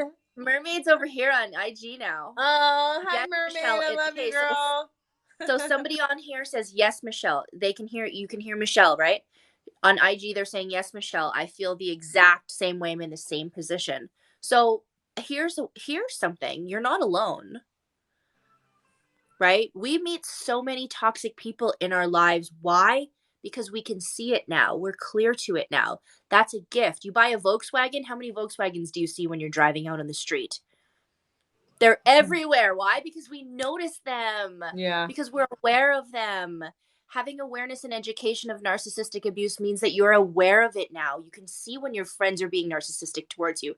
You can see when they're being toxic, when they're trying to crush your boundaries, when they're trying to manipulate you. You can see family members who are trying to do you dirty because they don't want you to succeed. You can see the toxic people that you're trying to date and have healthy relationships with. And it sucks when you can't find that healthy person because you've got the lens now, the clarity lens, where you can see someone for who they are. The problem with society is that everyone feels more comfortable pretending to look good, avoiding looking bad. And that means they're not authentic. That means they're really inauthentic and they're not who they say they are. So that is normal. I get that. And you get that in dating. So how is dating life? It's really inauthentic. It's a lot of fake. Yeah. How many people after a date are doing this? Nobody. Oh my God. Nobody but us. Therapist. I went on a How date many today. people are I went on picking a up their date last weekend.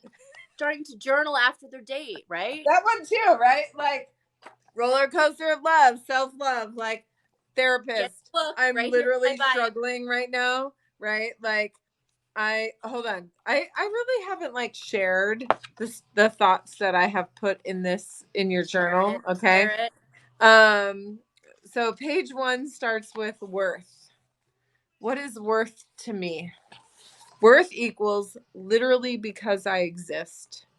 I don't need to do anything to justify my existence. I am enough as I am. I think a lot of us feel like, my worth has something to do with like what I'm doing. No, you literally get to exist because your worth is everything in who you are. God made one of you. God, Buddha, the earth, whatever you want to believe. I'm not one to like put a religion on anything, a spirituality, but you exist because you exist. Why are you here? Right? How can you have known Link in my bio. Link. What you are if you weren't raised by people who didn't know to make you who you are? Like, did your parents know about self-worth? Did your parents know about self-love? Um, blah blah blah blah blah blah. Anyway, like total powerless. Like, I mean, dude, like my brain is like all over the place. Like, we can't even go there. But what I do want to say is that, like, for me, um, you have to be your truest, most authentic self to who you want to be. So like when you're ready to date and you like have an experience and it may not be true to who you wanted to be, you have to forgive yourself and love yourself, recognize your protectors, and move on from that. Probably too deep for some of us. Protectors, firefighters. So real quick about me, I do what's called independent family systems therapy. So within each one of us, we have a protector and a firefighter and an exile inside of us. Our Ooh, protectors are you listening, existed. guys? This is interesting. Keep listening. So our protectors existed to protect us from feeling safe in our family environment.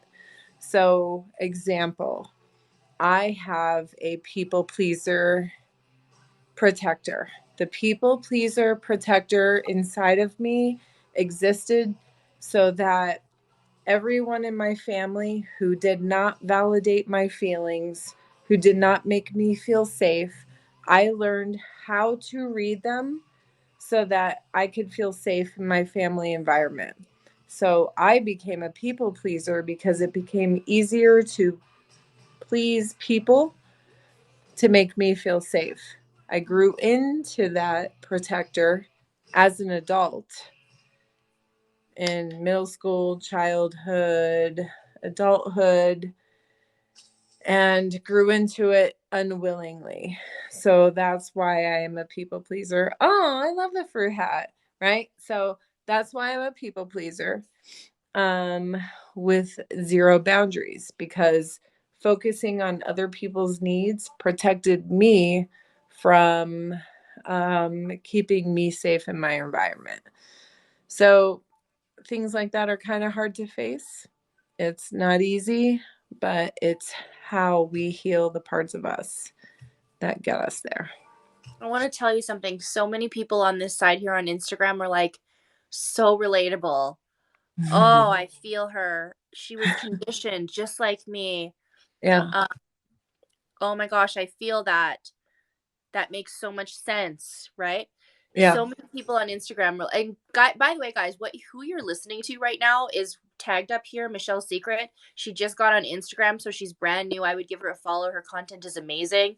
She has almost 100,000 followers here on TikTok, and her content is being moved over to Instagram. So if you're just on Instagram or if you're on TikTok, it's the same name. This is who you're listening to. This is who you're saying you're relating to so much. And that you know what this is doing for you in your healing is making you feel not alone. Because how many of us have felt so alone and isolated in that relationship where we're like, why am I going through this? Why is this person doing this to me? And why am I falling for it? What about me? Like, what's wrong with me? And I can't describe this or share this with anyone because no one is going to understand. Mm-hmm. Right? I promise you, you're in a room of people who get it, who Mm-hmm. understand, who you're listening to. You might not be able to see her face, but if you do see her face, you'll see this vulnerability. You'll see this authenticity, this thing that's shining through. You know, it's just right there. Michelle's secret one. And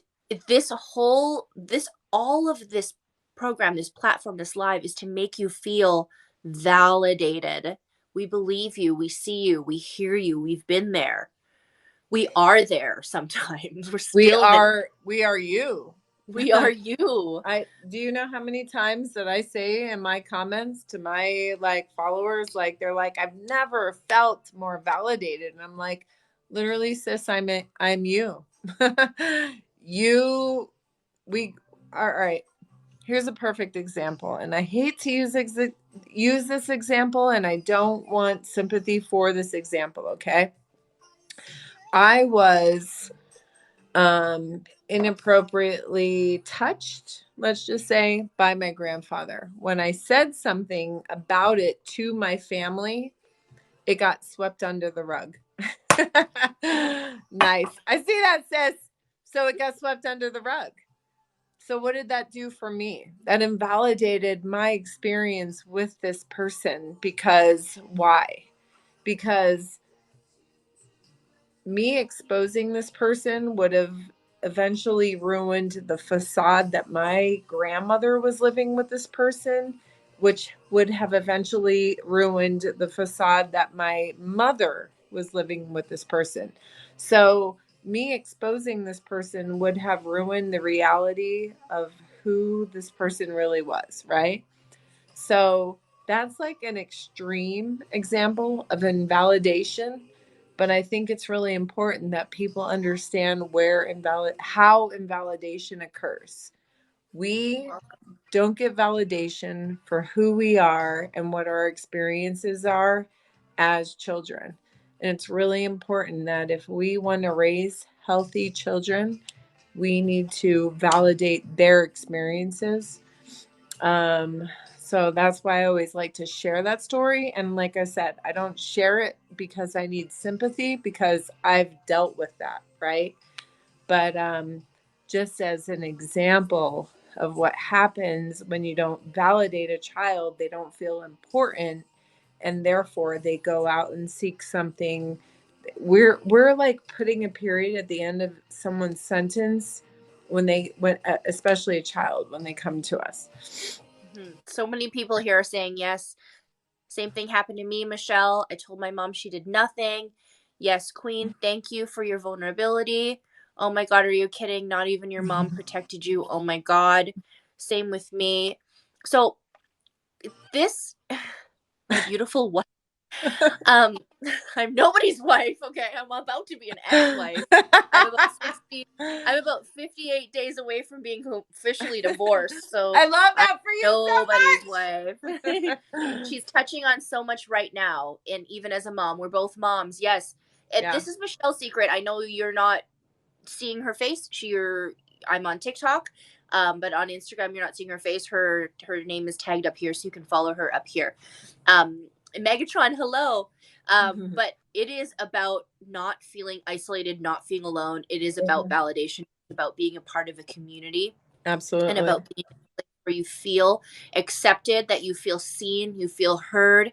And when we're children and we don't feel seen and heard, and we are feeling like our experiences are being gaslit and not validated and not being acknowledged, what happens, what we tell ourselves, the story that we tell ourselves as a becomes our reality. Yeah, we tell ourselves that nobody will believe us anyway. So we can't we have to experience and go through life protecting other people's feelings because it's too hard to talk about the abuse. It's too hard to talk about how uncomfortable it was when this happened. No one wants to talk about it. No one wants to believe me or acknowledge it or validate me. So I just won't talk about it. I'll suppress it.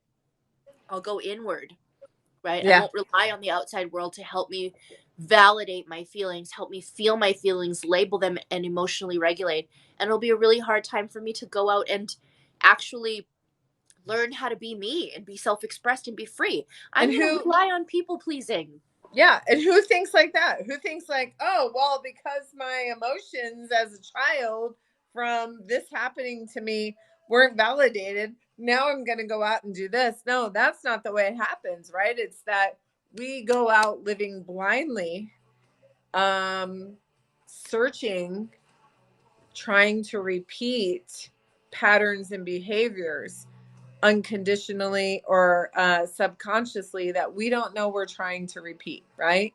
So that's really important that, like, I don't mind sharing this message. I've literally never made content on that.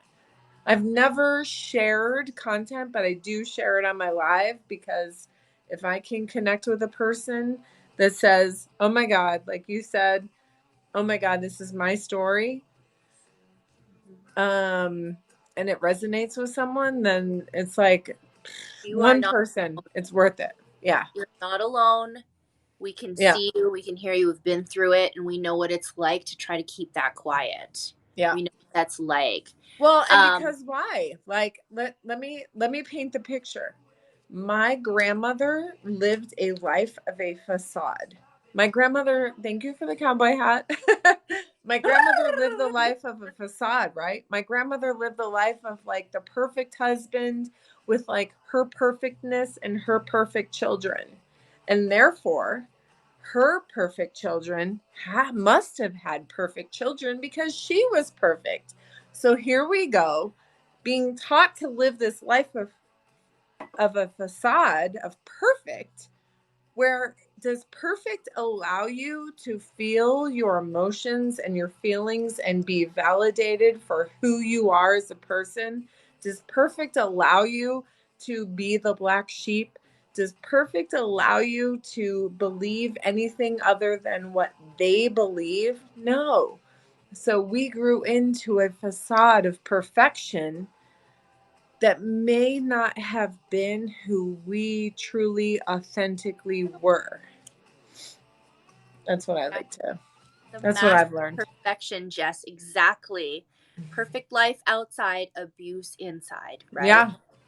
Yeah. Perfect on the outside, abuse on the inside.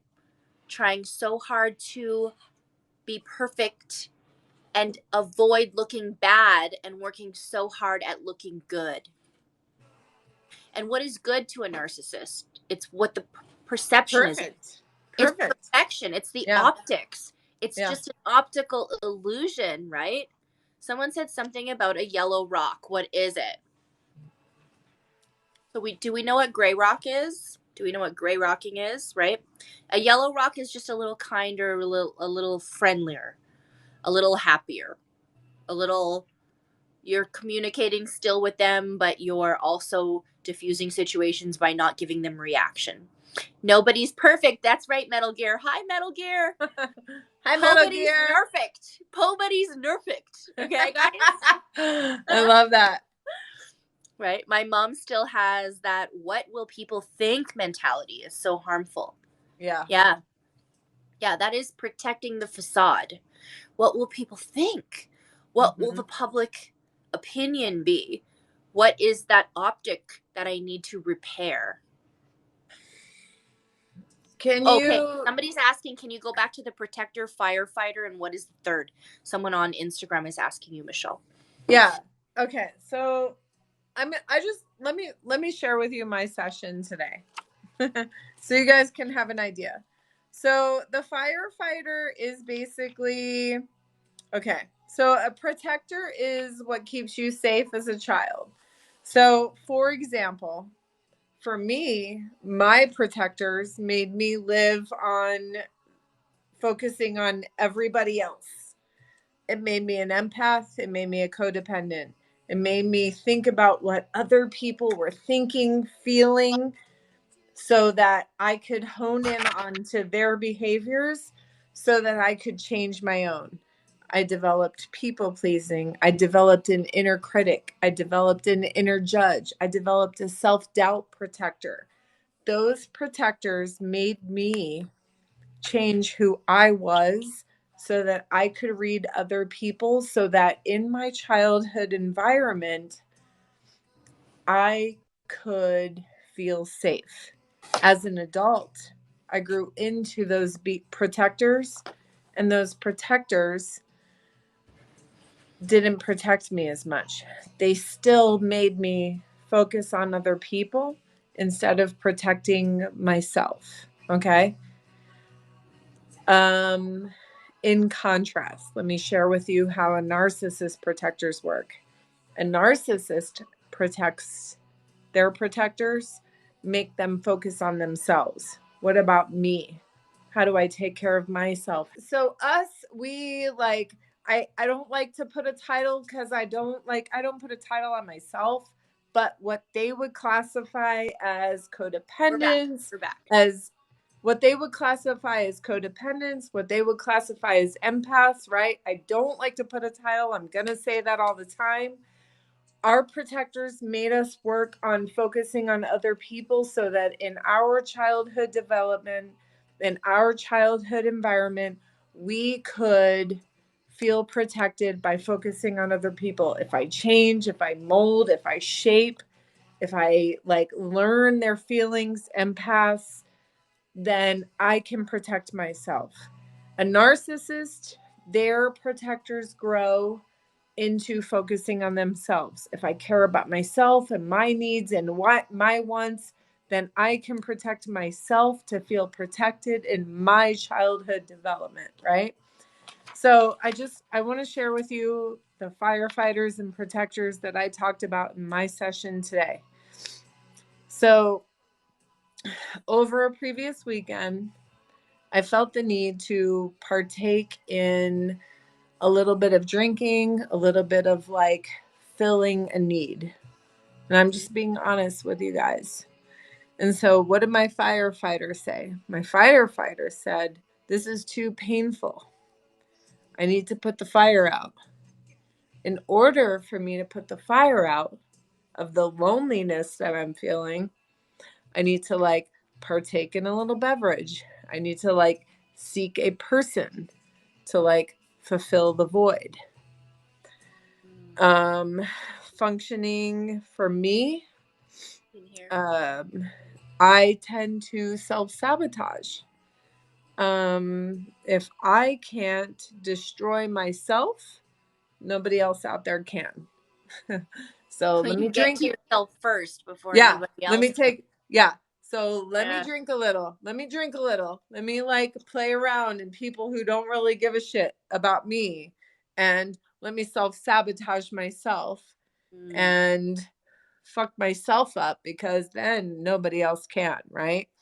So within each one of us, we have a protector from childhood that was developed to help us, to make us feel safe. And then we have a firefighter. A firefighter is like, "Oh God, the protector's on fire. I need to put it out. I need to take care of it." And there's a really good book if you want to understand. So what my therapist uses is internal family systems, and the book is called No Bad Parts. So if you want to understand how you developed in protectors and firefighters and everything else, read the book No Bad Parts. Yeah. Wow, this hits so home. Someone said. Yeah, it was So relatable. Yeah, I mean, I think it's really important for us to understand that like everything that happened to us, everything that we're doing now is Thank from you, our Ken. childhood trauma. Yeah, for Bad sure. Parts book name. Yes, I feel like I'm getting more from this than any time in therapy. Honestly, sometimes I do have clients. I'm a coach, and Mm-hmm. Michelle's going to be coaching as well. And in my coaching, I do get a lot of clients saying that like coaching is so much better than therapy. I'm in therapy. I love therapy. Okay. Therapists can get into me and really dig into my life and give me a perspective of me being able to share. When I work with my own coach, I'm listening to their life and I'm feeling validated because of their experience. Me as a coach, I will share with you freely what my experience is. I will tell you my life. Yeah. You want to know how I dealt with a narcissist and having to deal with a trauma bond and how to recover and break from it? I will share that with you. A therapist will not. That's the biggest difference. It's like having a medical and a non-medical profession helping you heal through this, right? It's support from all modalities, different modalities. So I do think it's important to have coaching and therapy. I think it's important to have both. I think we heal in so many different aspects in so many different ways. But I do get that feedback a lot that I get so much more from this because I didn't get this from my therapist. And honestly, you know, you get lots of different things from different people, and coaching is just a different way to heal. Both of us are coaches. We're going to help you heal through this and give you the space to share, give you our perspective, share with you personal details about our life that will help you feel validated and seen and heard. Absolutely. And you know, like there's different types of therapy, there's different types of coaching, whatever's going to work for you, right? Like resonating with my inner child has helped me. And like I see some of you are like, "Oh my god, I can so relate," right? And I think that's important. And I say it every single time I'm on live recently is you can follow me, but there's not a there's if there's a message that I don't if there's a message I want to make sure we all know is that we all have broken like parts of us. Healthy people don't end up with toxic people. Healthy people don't end up tolerating their bullshit for as long as we tolerated them. I'm not going to paint a pretty picture. I'm not going to say it was love. I'm not going to say it was roses. I'm not going to say it was sunshine and rainbows because it fucking wasn't. It wasn't. The truth It was is, a nightmare. it was You fucking thought it was shit. the dream and it ended up being the nightmare. Yes. I thought it was a dream and it ended up being the fucking nightmare. Right? It's not rainbows and butterflies exactly. and fucking unicorns. It's none of that shit. It's a nightmare. Mm-hmm. But you have to be so kind to yourself because you did not choose that nightmare. You didn't Yes, choose we that. have to be kind chose to ourselves. Absolutely. I agree. Finding these types of platforms helped. Yes. And I think like the biggest thing is if you fall for it again, you have to give yourself some grace and be kind to yourself. Jimmy, it's the Tupac for me. Tupac. Jimmy. Me too. Next time I'm wearing Tupac and you can wear Blondie. I can wear I don't know if I can get a Blondie shirt next. We didn't even plan I know, we really didn't. We did not plan this at all. Oh, I feel like I'm healing through toxic now in some ways, so defensive all the time with everyone. Yeah, that's called hypervigilance. Mm-hmm. So when we are in narcissistic relationships and we become real, like it's almost as if we're expecting abuse to be on the horizon, that it's just going to happen, especially around holidays, especially around birthdays, especially around any kind of special occasions, because we know we've experienced it in the past. We've experienced it before. So we're going to be hyper vigilant. We're going to be like, if you ever walked into a room with a bunch of people and immediately you scan the room for the exits, you scan the room just in case. Does somebody look suspicious? Does someone look like they're carrying a gun? Does it look like there's enough security in that room if there's a lot of people there? Does it look like will you be able to know where the fire hydrant is? Like, where are you going to protect yourself and be safe? That's called hypervigilance. That's being on guard, being on the lookout for potential danger, for potential threat. That's also translates to thinking everyone's a narcissist. There's nothing wrong with that. It's called being hypervigilant. We have to gain that from our experience of being in abusive relationships. What we work on in coaching is how to become vigilant, not hyper vigilant. How to become vigilant. I don't want to live hyper vigilant. Yeah. We don't want to live in hyper vigilance. No. We don't want to carry a gun. mentally in our mind Okay. and just be I'm like, like, I don't, oh, well. well, no, I mean, mentally carry some sort of weaponry, Yeah. some sort of armory where no one's allowed in. We don't want that. We don't want to think every single person on this planet is wrong and Mhm. bad and toxic. We don't want to think that. But we can be vigilant and we can be discerning and we can carry a radar that works, that we say, oh, that this person's not right for us. Block, delete, goodbye. That's being vigilant, not hyper vigilance. Me right now. I don't want to be afraid of everyone all the time. Exactly. We don't want that. We still want to be able to give out trust where it's due, where it's Yes. deserved.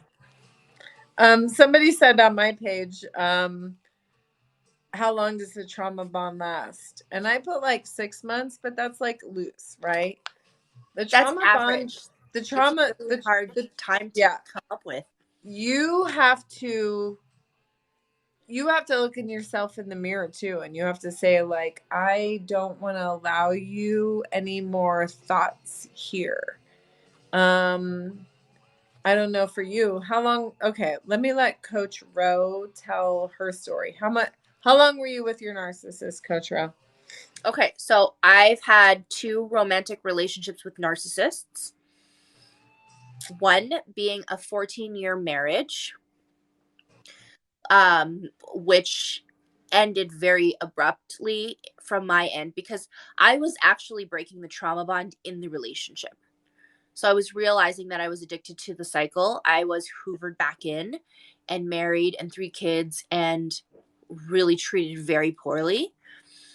And all I wanted was to exit. All I wanted was to leave. I had broken and recovered from the trauma bond within the relationship. I just didn't know how to leave. I realized he was bad for me. I realized he was abusive. I realized he was devaluing me. And I didn't recognize who I was in the mirror. Because with narcissistic cycles and relationships, you get this great exchange where you're at the top of your game. You're having everything going well in your You're life. everything. And they're Yeah. down here. And over time, it starts to exchange. And when they devalue you and belittle you and cheat on you and lie to you and steal from you and suck Zero you sum. dry of all of your, yeah, you just end up down here and they're Yeah. up here. And Win so lose. we lose. We Hmm. lose who we are. Our light gets really dim and nobody can see that little flicker, right? My therapist saw it. If I had a coach, she'd probably see it. I see it in all of you anytime I coach. How long after, like, were you in the relationship when you started therapy? I started therapy 2 years before we separated. Before. Okay. About two Yeah. years to really break it and to Yeah. understand, get out. It took me about 8 months to have an exit strategy, which I do help people Okay. formulate, help you with. So Yeah. it did, in the relationship, took me about 2-ish years to understand and break the trauma. By the time I left this person and separated and moved out, I was not in a trauma bond. I was not addicted to this You were person. done. Yeah. Done. I Yeah. looked at this person with such disdain. Yeah. I even, and this really helped me, there was not one blip, not one moment where I said, I miss them. I think I want to be with them. And then what happened was in 3 months, I got into another relationship with another person who was toxic and who ended up being a narcissist. I do have content about him. And he had, after I blocked him, sent me very threatening voicemails and text messages and was a stalker. Very different from the narcissist that I married, but very, very, very narcissistic. So breaking from a trauma bond from him took me a good 6 months because I thought I still loved him, even though he was sending me photos of photoshopped me with a gun or a knife on my neck with blood that he was gonna like cut my throat and stuff. Like he was totally abusive and psychotic, and I still thought I missed him. That took me about 6 months to heal from that trauma bond. Can this happen with your mom? Absolutely. There are narcissistic parents happening all the time. So yeah, that's how long it took for me. Now, the trauma bond though it's like being addicted to a person. It's being addicted to an abusive cycle because in the very beginning of these relationships, we get sucked in with love bombing. When somebody love bombs you and tells you that they're your soulmate and that they're everything you've ever wanted, and that they were everything, that we were destined to meet each other, that you were perfect for each other, you get these levels of oxytocin. Oxytocin is a hormone that is developed in the love and affinity hormone. So you get this when you're having a baby. You get this when you are breastfeeding a baby. You get this when you're having family time. You get this when you're kissing someone that you love. You get this hormone, right? And so oxytocin builds, and it's a hormone that develops. Then when they start to devalue you, they deprive you of that hormone and give you cortisol, which is the stress hormone. This is when they tell you you're not worth it. This is when they tell you that you are you're walking on eggshells trying to please them. And then when you think you're done and you want to leave them, they start love bombing you again, and they give you this weird response reward pleasure hormone, which becomes dopamine, which we're addicted to when we check our notifications on our phone. We're addicted to if we do drugs or drink copious amounts of alcohol. We get this Alexa, dopamine play Blondie. that pleasures us, and then we're back to the cycle of oxytocin, right back to this other cortisol, and it perpetuates the cycle of abuse. So if this has happened to you, that develops the trauma bond. To break that, we have to cut ourselves dry of this narcissistic cycle and go cold turkey. Is that a protein bar? And yeah, one of my followers being a smartass, like, oh, you're eating chocolate. I'm like, go fuck off. go to protein bar. She's healthy. I'm the one drinking wine and eating fucking truffle fries with cheese. Dude, I just drank literally a bottle of wine. I'm no better than you. Move away and they sense it. Yes, you cautiously move away and they sense it. So when you're exiting a narcissist, guys, when we're planning an exit strategy, so if you're new here and you're just popping in, my name is Ro. I'm a certified life coach. You can book a one-on-one session with me. I do help people heal from narcissistic abuse, help you step out into the world again and date, help you come up with an exit strategy, help you come up with ways to deal and the science behind a trauma bond and how to heal from it. But one of the things that I do help people is come up with an exit strategy. And two of the things that are really important to note, when you are developing and planning a safe exit strategy, you need to do two things. And this is really important because if you don't do these two things, you are in big danger. One is you will be susceptible to a Hoover, which is the narcissist trying to do everything they can do to prove to you that they're a good person, that you can work on things, that there's hope, there's possibility. They'll start doing all the wonderful things you wanted them to do in the whole relationship, which is really fucked up because number one, if you were able to do all that shit, why wouldn't you do it the whole time we were together? Why are you pulling that shit out now out of your back pocket, pretending that you're a good person? The floor. You knew I wanted those things, and now you're just pulling it out now because you're desperate for me to stay in your life? No. They'll start acting really nice, and that's confusing as fuck. Number two, you're not in the camera, I promise. They might actually be more dangerous. They might actually create more unsafety and be violent and start to do things because they don't actually know what to do if without you. So you have to do these two things. You cannot tell them that you're planning an escape. You cannot tell them that you're ready to leave them. Okay. You cannot tell them this. You have to be quiet. Your exit strategy has to be in silence. You have to move silently. And the second thing you need to do is you need to hone in on your truth. Write down all the reasons why you need to leave this person. Because if you start to feel like, oh, maybe it'll work, maybe this will happen, maybe they'll change, you need to read that list. For Michelle, it was Post-its. If it's a list for you on your phone, there is another app called Calculator Vault, I think it's called, where it looks like a calculator. You can actually use it like a calculator, but actually you can put your notes, you can put photographs, you can put text messages, you can put screenshots, you can put documents, and you can put it in your phone. Once you put in a series of numbers and code, like a password, you can get into it and no one will know that it's in your phone because it looks just like a calculator. You can use something like this so that anytime you need to, you can look at it and go, this is why I have to leave the narcissist. You have to keep your plan in place and keep it in check. It also helps to have an accountability partner or to hire a coach like me or Michelle to help you stay on point to make sure that you are leaving. Because once you make a decision to leave, you made it for a reason.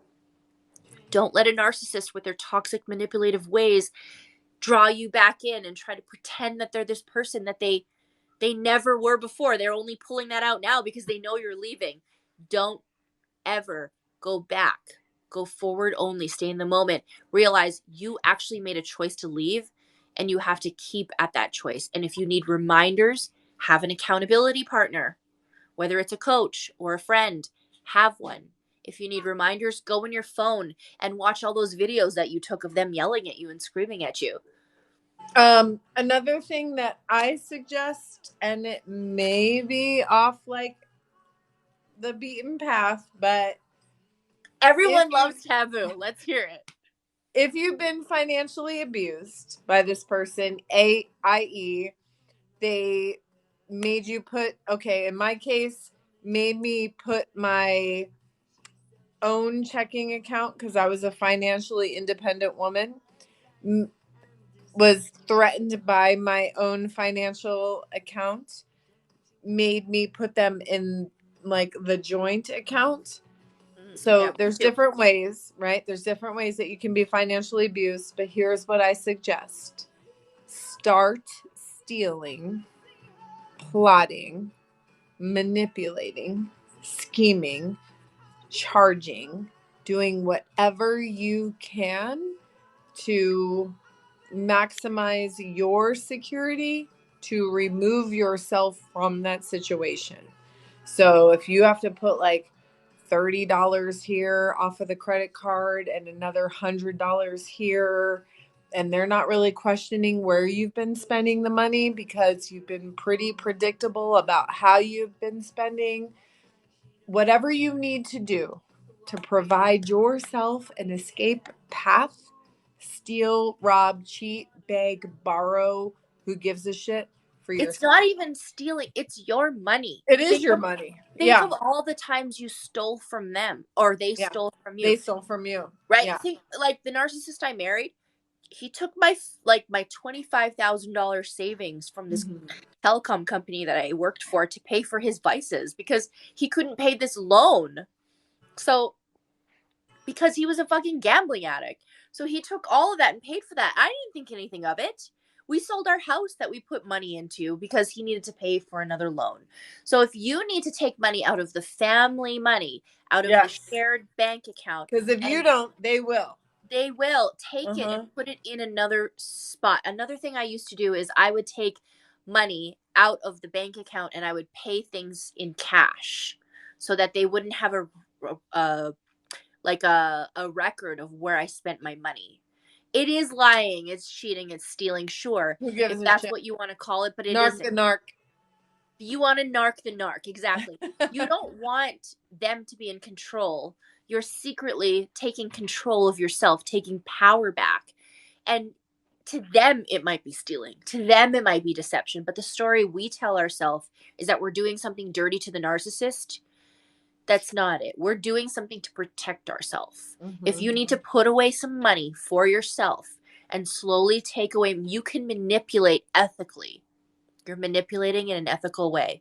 Yes. And that's what Michelle's saying. It's okay to say that. It's okay to say, you know what? I'm going to take $100 here and $100 there because this is going to set your future.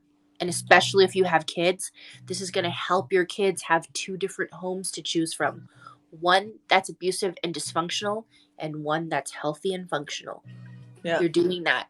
You're taking away money for yourself to have a functional life for you. You can always be into everything. Yeah. He lied about moving in and stole $10K from us. Exactly. They do it. They do that no matter what. They won't think twice. They won't even think about it. And And see how us as survivors, we're like, I know this kind of sounds taboo. I know this might be, but do this too. Look how discerning we are. See how much compassion we have for our situation. We're like, oh, they did this to us. So we do it, and we still feel bad about it. Even though it's our paycheck. Even though it's our money. See how we feel bad about shit like this? It's okay. We're allowed. It's okay to feel bad. And they know it. They know it. Never feel bad about what you had to do to survive, to get out. Yes, Jess. Whatever you have to do. I'll tell you, you guys want to hear my story? Okay. Let's hear it. I want to hear it. So me and the narcissist got married. I am a financially independent woman. I run a district of restaurants in northern Arizona. Before I met this man, I ran a district of restaurants in southern Arizona.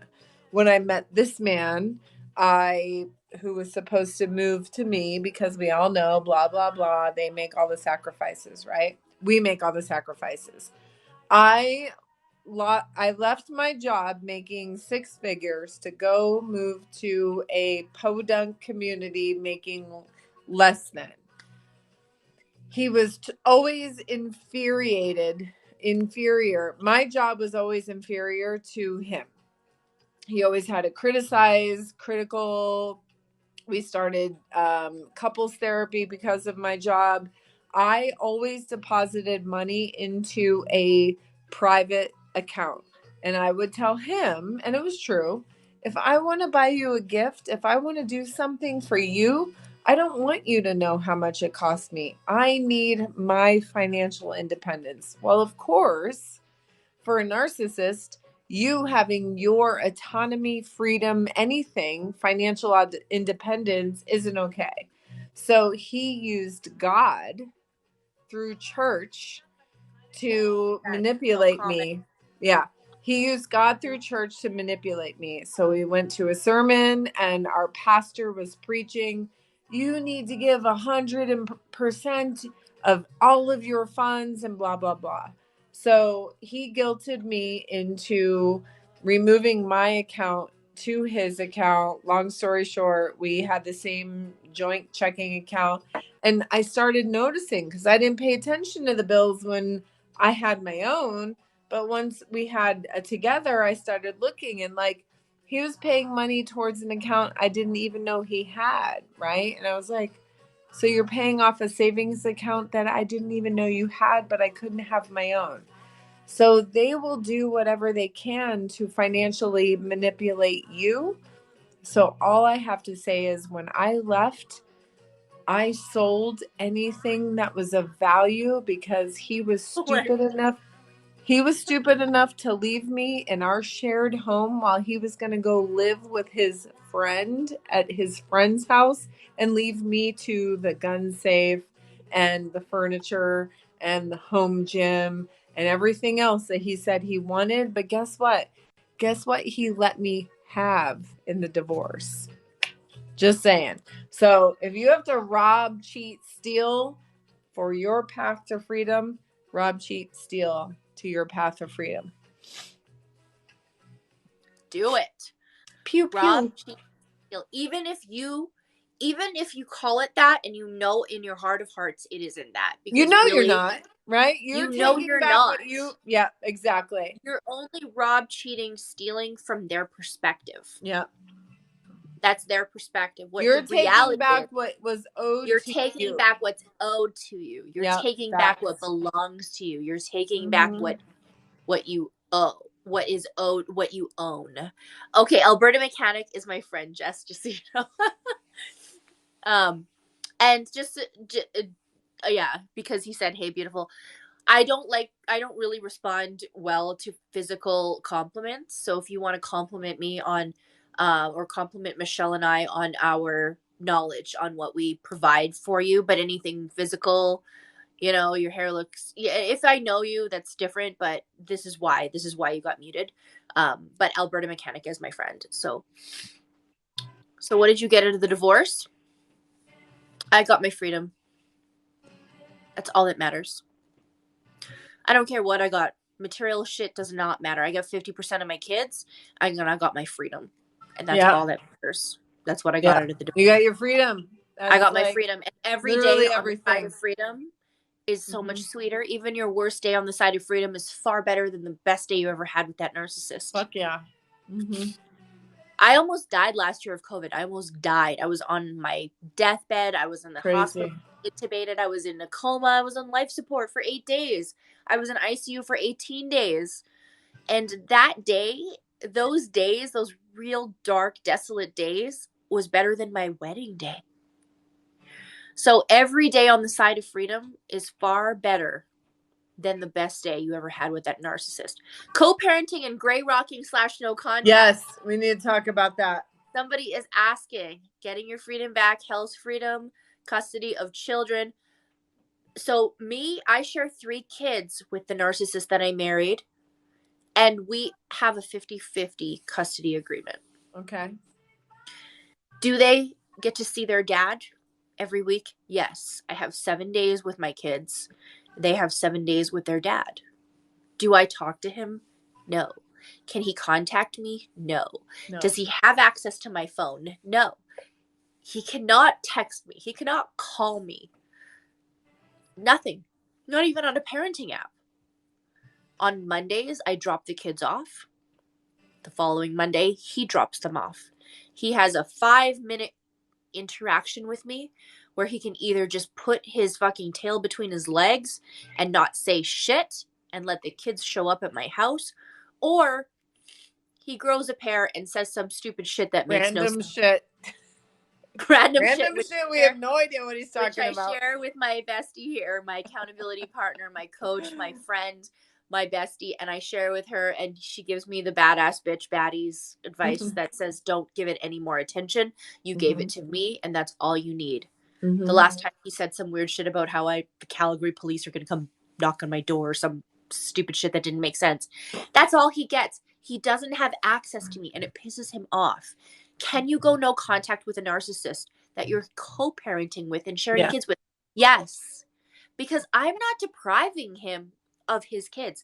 The court order says he has 50% of the kids. That means he gets a whole week with them. He's with them right now. He doesn't get a whole week with me. He doesn't have access to me. He doesn't get to email me and text me and say that I'm not putting lip chap on my 5-year-old. He doesn't get to email me and say, hey, how come the kids aren't getting their homework done? He doesn't get to email me and say, oh, the kids say you have a new boyfriend. What is he doing in our house talking to our kids? Yeah. Who gives a fuck? He doesn't get to talk about my life or even interrupt my life by talking to me or contacting me because it's called no contact. He has no access to me. I've actually blocked him. And it's possible. He doesn't need a line of communication open to me. He has the kids on Mondays. I drop the kids off. There's a part of you that needs to lose a level of control. He's not giving the kids, he's not bringing them to school. And normally some moms would say, that's fucked up. You should talk to him, contact him and say, you need to bring the kids to school. But for me, I'm going to let him fuck it up on his own. If he wants to continue not bringing the kids to school, eventually authority is going to get involved and I don't need to do shit. Yeah. Right? What I do for my kids when I'm going no contact with a narcissist is I'm allowing them to stop watching, having them have the experience of mom being yelled at and screamed at the door, mom being stressed out and having to deal with this text message that's making me feel bad. Me crying on the couch being like, I'm a bad mom. I don't need that. The kids don't need to see that. You can go no contact with a narcissist and still have them develop a relationship with their own children. You just have to let go of control. Let them fuck it up on their own. And I promise you, I have will. clients that Let me let my dog in. They will fuck it up. They'll let themselves.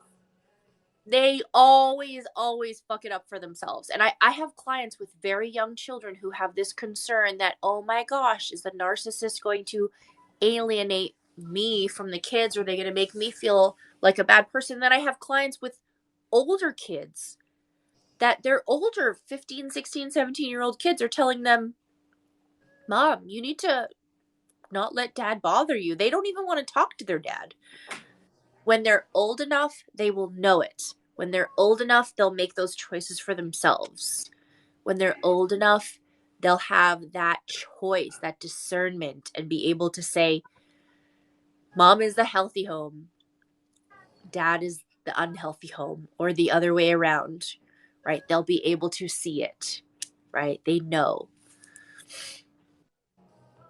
Yes, ignore the question mark. Hold on, let me read. My kids are 1 and 5, and it's so hard to have them communicate with him. I want to cut it off, right? You can cut it off for you. I'm not telling you that the best plan of action is to make your kids alienate their dad. No, I'm not saying that at all. I'm saying that you don't have to put up with the abuse. You don't have to have the text messages that make you question if you're a good parent or not. You don't actually have to sit there at the door and take that abuse or read those messages and go, oh shit, I didn't put lip chap on my child. Oh shit, I didn't do this, I didn't do that. And make you feel inadequate, because a narcissist is really good at manufacturing your own insecurities against you. So the best thing that you can do is have, yes, accountability partners are just like AA sponsors. They're exactly like an AA sponsor. Accountability partner is a person that has lived through it, that has experienced what you've experienced, that is you or was you in this situation, and holds you accountable from a different perspective. As long as the dad's not abusive to the kids, it has to be, unfortunately. Yeah. And even if they are abusive to the kids, you have to prove it. You have to prove it. How do you prove that? How do you prove emotional abuse? How do you neglect? That's hard. It's really difficult and it's really hard. I've joined the other side. What does that mean? Oh, thank you. I appreciate you for the glasses. Sadly, the courts don't care. Yeah, exactly. It's really tough. You have to pick your battles. Unfortunately, you have to pick them, and it's really tough. That's the really hard part about this, guys, is that if you're going through a court battle, hands up if you're going through a court battle right now. I'm going to give you a follower, a content creator that I really think is a really good follow that can help you. Hands up if you're going through a court battle with a narcissist.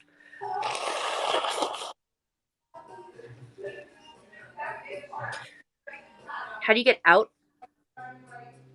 of the parenting app? A parenting app is good. I wouldn't even want to get out of a parenting app. I think a parenting app is good. I have the sniffles, I know. My kids were super sick, and so I started to get it a little bit too. So now my nose is a little runny. Hands up, yes. So I would go follow. His name is Judge Anthony. He is an ex judge, a retired judge in New York City. His name is Anthony Bompiano. Anthony Bompiano here on Instagram, and Judge Anthony over here on TikTok. Judge Anthony and Anthony Bompiano on Instagram. Yeah. I would go follow. Judge Anthony is a good resource. Yes, that's who I would go follow. Judge Anthony is we were talking about the same content creator. He is an ex-retired judge in New York City. He has amazing content. Ooh, you've got noodles. See, I have a burger right here, but it's like kind of a lot to eat. So he's on YouTube too. He has YouTube. He's Judge Anthony here on TikTok. He's Anthony Bompiano over here on Instagram. Go follow him. He has a really great tip. One of the greatest tips he ever gave me was, if you want to admit text messages from a narcissist in your court case, what you want to do is you want to keep the good text messages, the good ones, so that your lawyer can say, are these your text messages, the good ones, the normal ones, right? And then as soon as they agree to those being those text messages, you unleash the shit. The ones where they call you names, the ones where they're threatening you, and it's from the same phone number, and they will agree to those text messages. Especially with child custody. Yeah. Good one. Oh, I haven't even drop the thought spelling of of his that. name. Good shit. Bro. Yes, that's from Anthony, Judge Anthony on TikTok. Anthony Bompiano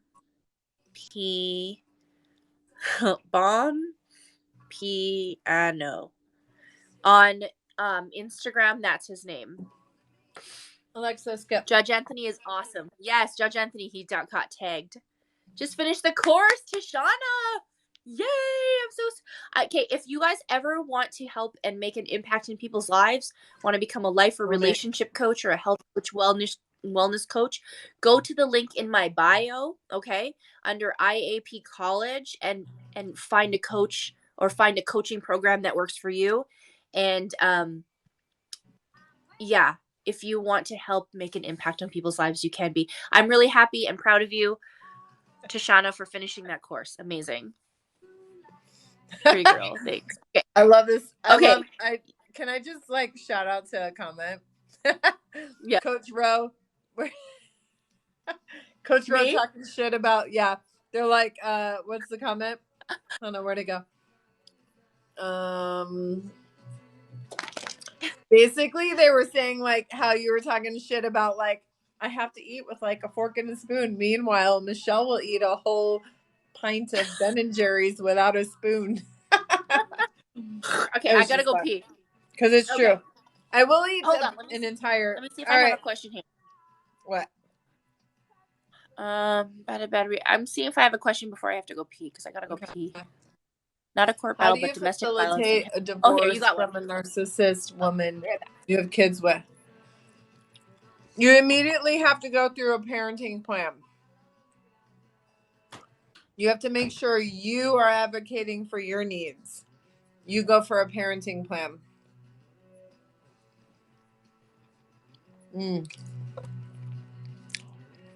I use a fork. Rab.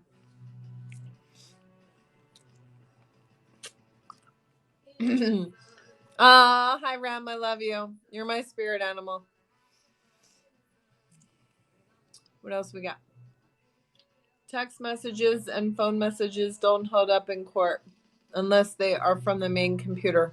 The ones that I had against my ex-husband worked. So keep whatever you need to keep. A burger is a lot to eat. Meanwhile, Michelle eats. That's enough out of you. Who's that, Rem? Yeah. Do not hold up in court. So good. That doesn't matter. Text messages. So let me tell you guys a little bit about what I did for no contact. So what I did for no contact is he thought he could contact me whenever he wanted, right? Wherever and whenever. So I put him in check and I gave him a very strategic parenting plan. So he could contact me on Wednesdays between the hours of 5 and 8 p.m. It can only have anything to do with our children. On the weekends when we did drop off, it was on every other Friday at 6 p.m. and it was at a gas station. It was at a gas station. And then on Sundays at 6 p.m. and that also was at a gas station. No words had to be said. Nothing needed to be spoken. So take your power back and you implement the parenting plan you foresee that's going to work for you and your family environment. I love that. Yes. Yo, what's up, Jakey? Jakey on my Instagram. Hello. Hi, Jakey. Jakey, just so you know, Michelle, secret one, who's tagged right up here. You can follow her. She's the one who is on my TikTok right now. I'm live on both TikTok and Instagram right now. It's Jakey. It is Jakey. What's up? So yeah, that's co-parenting in a nutshell. A narcissist will not allow you to co-parent. Co-parenting is two people parenting the same children. Two people who sleep in the same bed, who are very, very healthy, that are in a committed relationship marriage, are co-parents. Anybody who's parenting with somebody else is a co-parent, right? Person who is trying to co-parent with you in a separated agreement, or somebody who's not with you anymore romantically, you're still co-parenting, even if you're not in the same bed. But here's the difference. Narcissist who wants power and control, who wants to control and manipulate the situation, who wants to make you suffer because you're not giving them supply, isn't going to co-parent with you because they're not cooperative. They're going to try to counter-parent.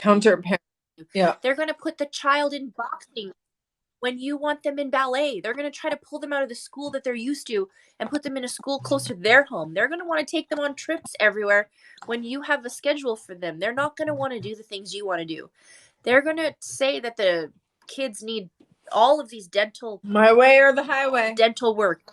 All this, it's my way or the highway. They want to create chaos in your life. They want to increase your mental load and make you exhausted so that you give in and do the things that they want to do. That's called counter-parenting. It's not co-parenting. They're trying to fuck up your life because they're pissed at you for leaving them.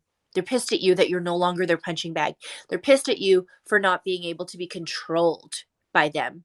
So what we want to practice is parallel parenting, and that's exactly what Michelle was talking about. Having a list of things, being really clear with how you parent and what your looking for them as an expectation as a parent and really separating your life from their life.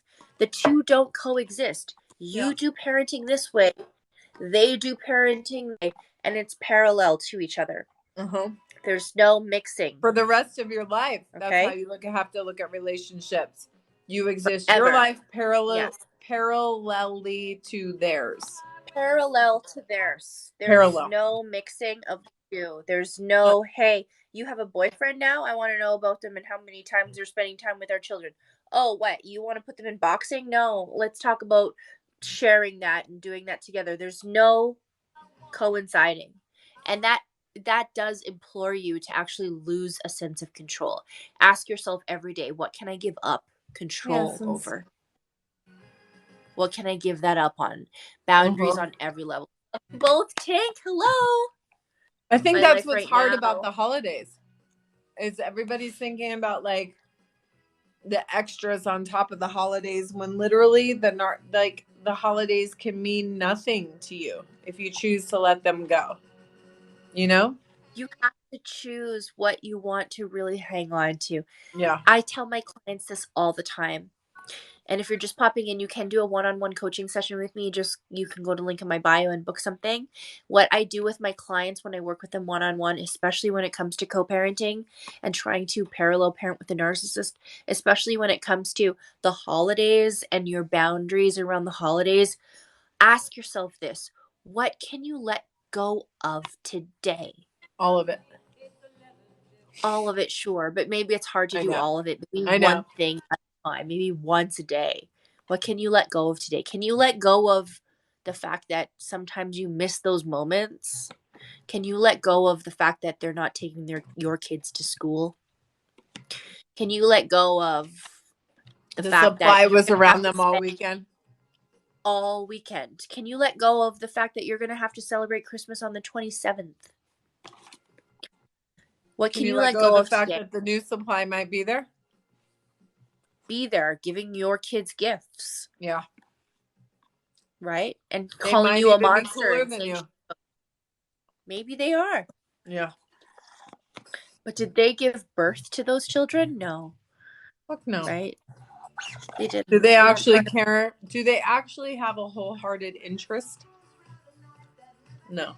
No, they don't. Right? Can you be friends with an ex-narc? No. That's the answer is no.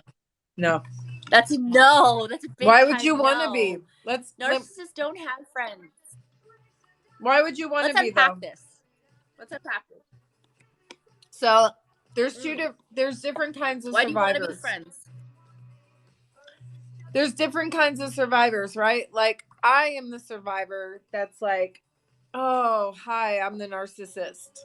I know you think like I'm super into you, but really I'm going to make you keep believing that until the new one makes me feel differently about myself, right? And then there's going to be like the next level. Like, no way. I yelled at my phone. Oh, I know you were in my life enough and you made me feel good enough about myself until I found my worth and value and self-esteem in another person. And you did such a good job of doing that I'm going to keep you over here because like nothing about you really made me feel my worthlessness or shame. So I'm going to keep you here just in case, right? And then there's like bottom of the barrel supply where it's like, I literally use you just to use you. The penny stocks. Yes. And you know, have you ever watched Wolf of Wall Street? What? Oh yeah. The penny stocks. They're the penny stocks. They're the bottom of the barrel. Yeah.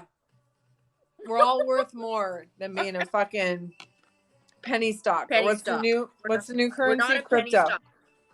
We're not crypto. We are cryptocurrency. We're not a fucking penny stock, okay? I heard crypto's not doing very well. Oh shit. Okay, so then we're gold. We're a block of gold. There you go. We're gold.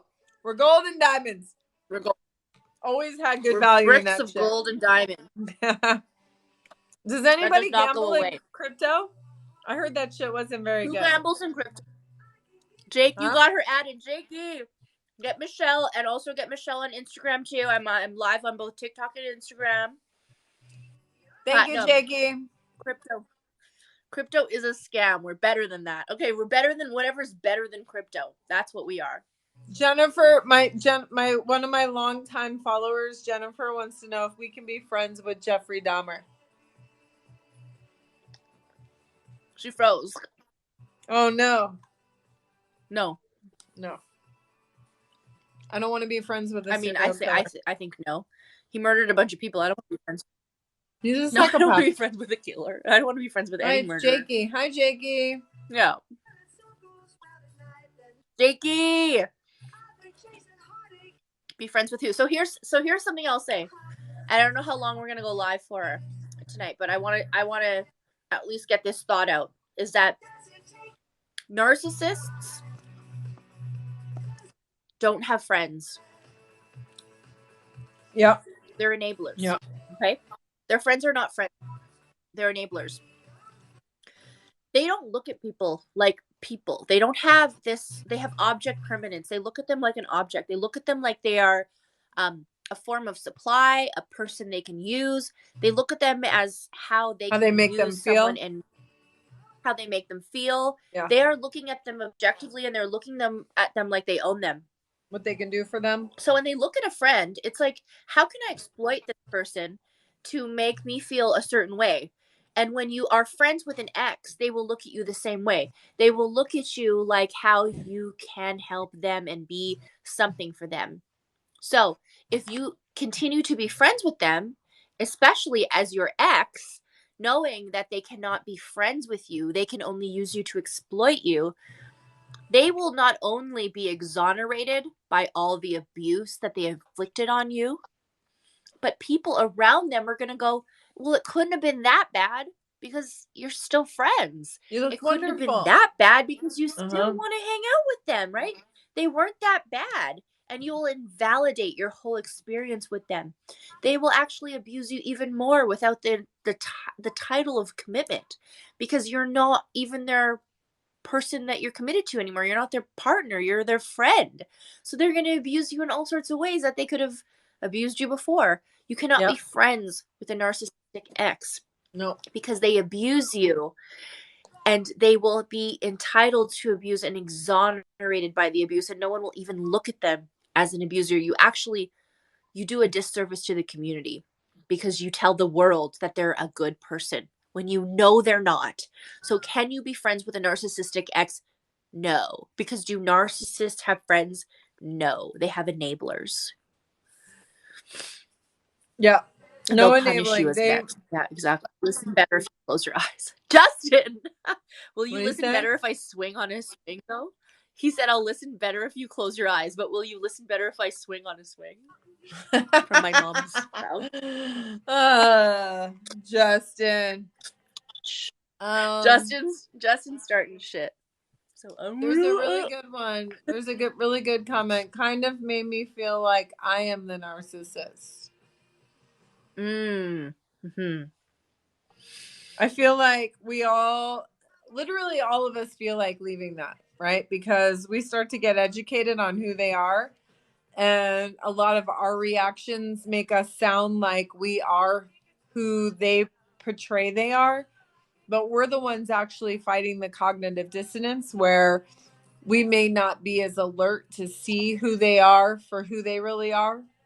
But there's this part of our brain that is seeing them for who they really are, right? So you're like, oh God, it's been 2 weeks and I still I see the gold Christmas ornaments, and then over here I see the white, right? Like, stay in the light, because they are not who they are portraying themselves to be. They never were. I agree. And I think that okay, if anyone's ever listened to Taylor Swift's song Antihero, okay, she's gone through so much in her life from abusive people, and she sings about how she thinks she's the problem. Mm-hmm. She talks about her covert narcissism disguised as altruism.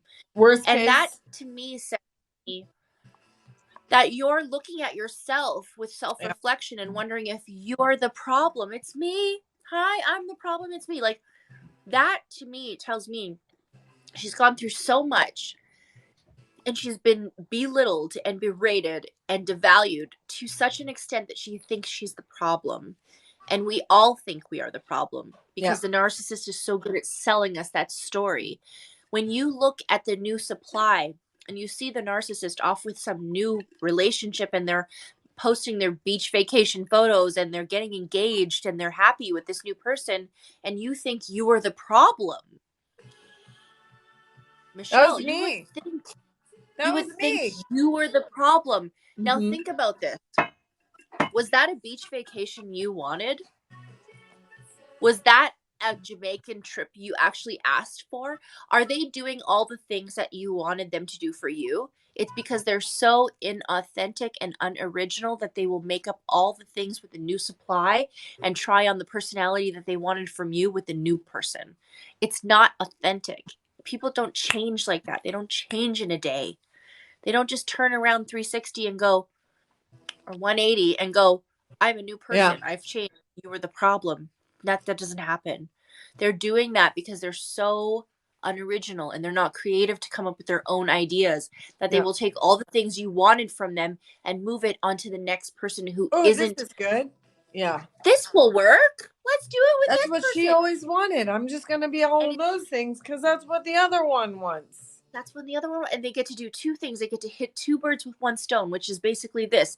I get to abuse my ex by pretending that she wasn't good enough for any of those things, or he wasn't good enough for that.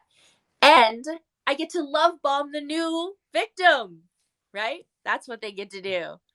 And then bring the new victim around the ex so you can continue to make the ex feel inferior to who you really are. So now you have two sources of supply.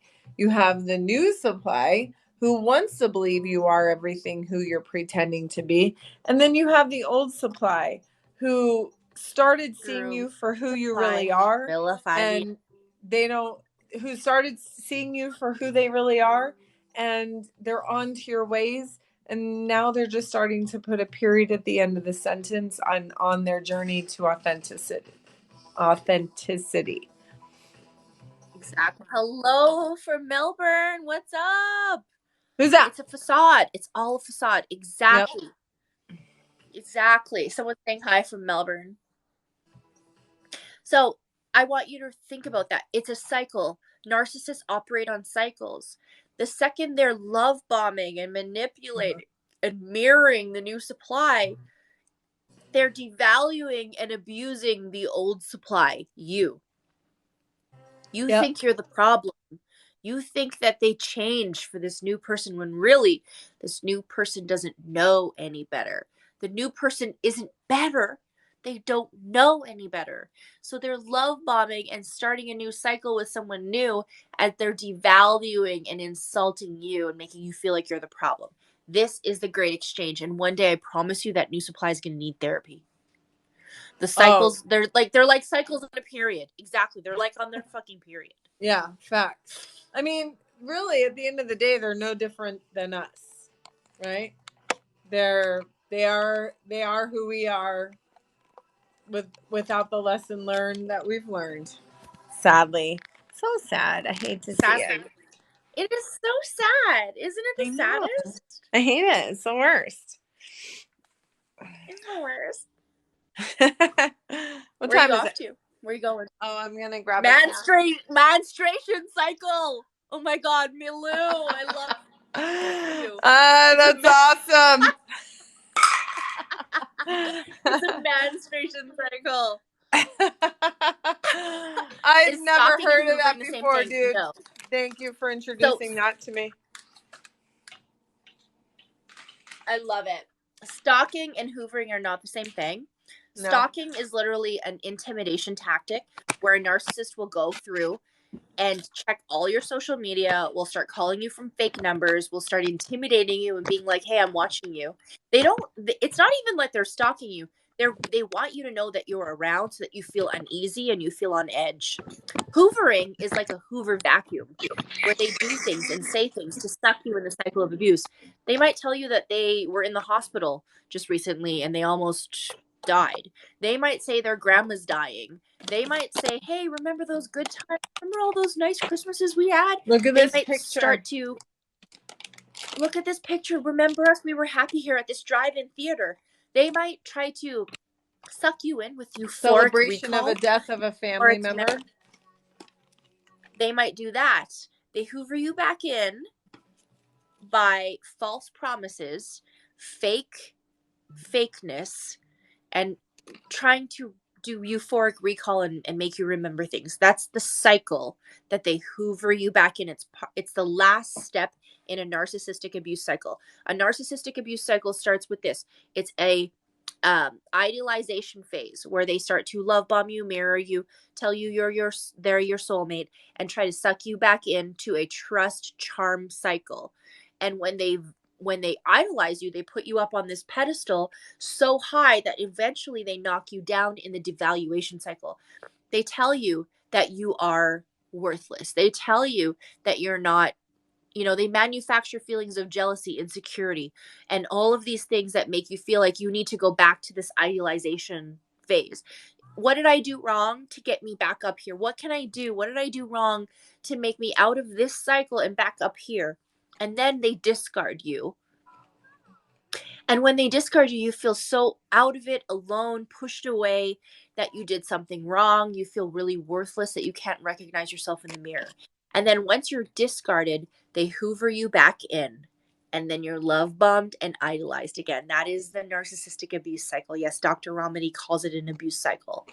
So this is what a narcissist does. That's a hoover. Stalking you is just some sort of fucking weird shit where a narcissist becomes so obsessed with you that they rubberneck in your life and keep showing up all the time.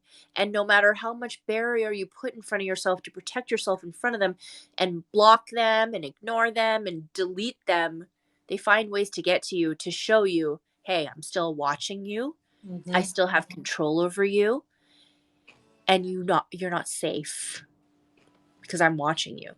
It's a weird power dynamic to control you. Like, Can narcissists change? Oh, I answer this question all the time. All right, I want to answer it, and then Ro can go. So, okay, can narcissists change? So,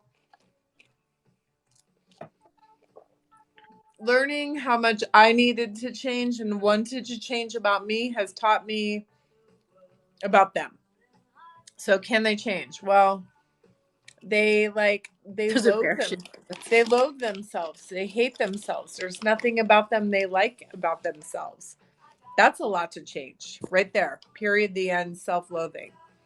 And then they're like grown into a personality disorder.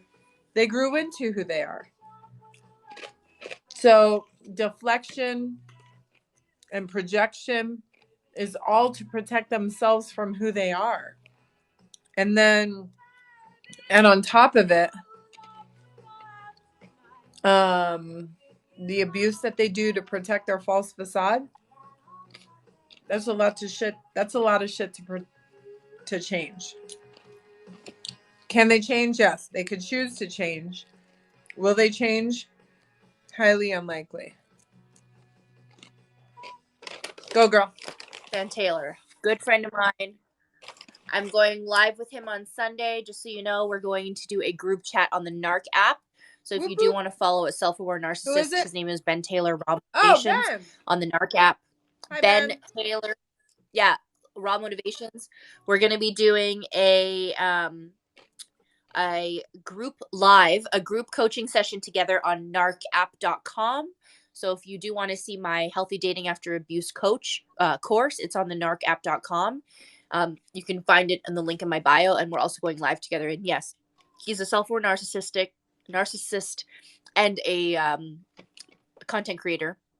Ben and Lee, both of them are amazing. Both my friends. I was just with Lee in Toronto 2 weeks ago talking all about this, and I'm going to give you the answer. Can a narcissist change? Yes. The answer is yes. Okay? Why do I say yes? Anyone can change. Anyone. Everyone on this motherfucking planet can change. But how? How do we change? Honesty. Honesty. Why? Why would a narcissist want to change if they're working and getting what they want and it's working for them? Does a narcissist abuse you and manipulate you, and do you fall for it? Yeah. Do they get supply every time you react to their abuse? Yeah. Do they win whenever you take them back and they get to abuse you again? Yeah. Why would they want to change? It works What's for not them. working for them? Mm-hmm. Nobody wants to change if everything they do in life works for them. Can you imagine if you are winning the lottery every week? Would you stop buying a lottery ticket? If you won the lottery every single week and you put those numbers in and you keep winning, are you going to stop buying a lottery ticket? Hell no. Hell no. Every time a narcissist manipulates you and gets you back, every time a narcissist gets supply off of you and feeds you, why would they change? What are they changing? Their life is working for them. It's working for them. The only reason why a narcissist would want to change is when their life doesn't work for them. The only way that can happen, and if you listen to Ben Taylor and you listen to Lee Hammock,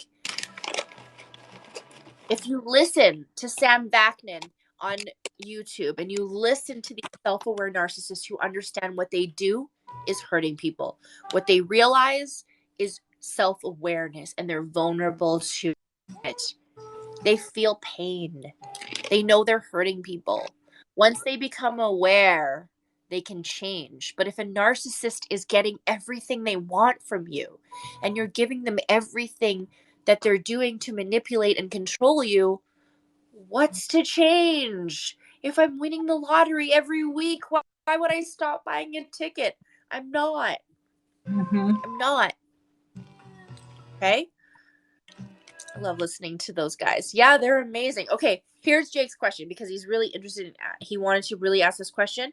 My question is, my girlfriend has narc baby daddy who is still in the picture. I have been the contact point for picking up the child as they have split custody. So you are their split custody Yep. pick up drop off. You're helping your girlfriend Get it? deal with her narcissistic ex. How can I help? How can we offer Jakey some advice on this? Is that the man that's picking up his girlfriend's kid? Yes, with the narcissistic ex boyfriend daddy. And the reason she doesn't have a parenting plan for when to pick him up is what? Yeah, Does he what's the ever reason say why that? she doesn't have a parenting plan? Judge Anthony is a good resource, yes. But Jakey, why doesn't she have does she have a parenting plan in place for this Yeah. child? That's the question to start with. Yeah. My only thing would be he's being taken advantage of a little bit, right? But Jake says the narc behavior is affecting him. Yeah, like young Jake. Yes, it's young Jake. Narcissists be crazy. We agree with that. Which Jake? Jake is over here on Instagram asking this question. They have a court. They haven't gone to court yet. They are doing every other week. Every other week without court? No court. Every other week. That sounds pretty reasonable. It's reasonable. So what kind of advice do you need? Are you finding difficulty? Are you challenged by this? How is it affecting you? Your relationship with the children, your relationship with her, Yeah. and your relationship with the situation where you're being used as a go-between. Yeah, because part of it is all at this point like subconscious, right? Can your friend put the silent button while eating, please? No, it's fine. Doesn't bother anybody else. I'm all done. You're welcome. Sounds dangerous for Jake's. For Jake. Narcs can be crazy. I agree. Narcs can be crazy. I do agree with that. Um, the guilt tripping me and lying to me about her. So you don't have to hear what he has to say about her. Yeah. That's just I volunteered because I do it. He is violent towards my girlfriend. So then you know that his lies are lies. You do it to protect her, and that's very commendable and it is a really good thing that you're doing for her. Good job. Okay.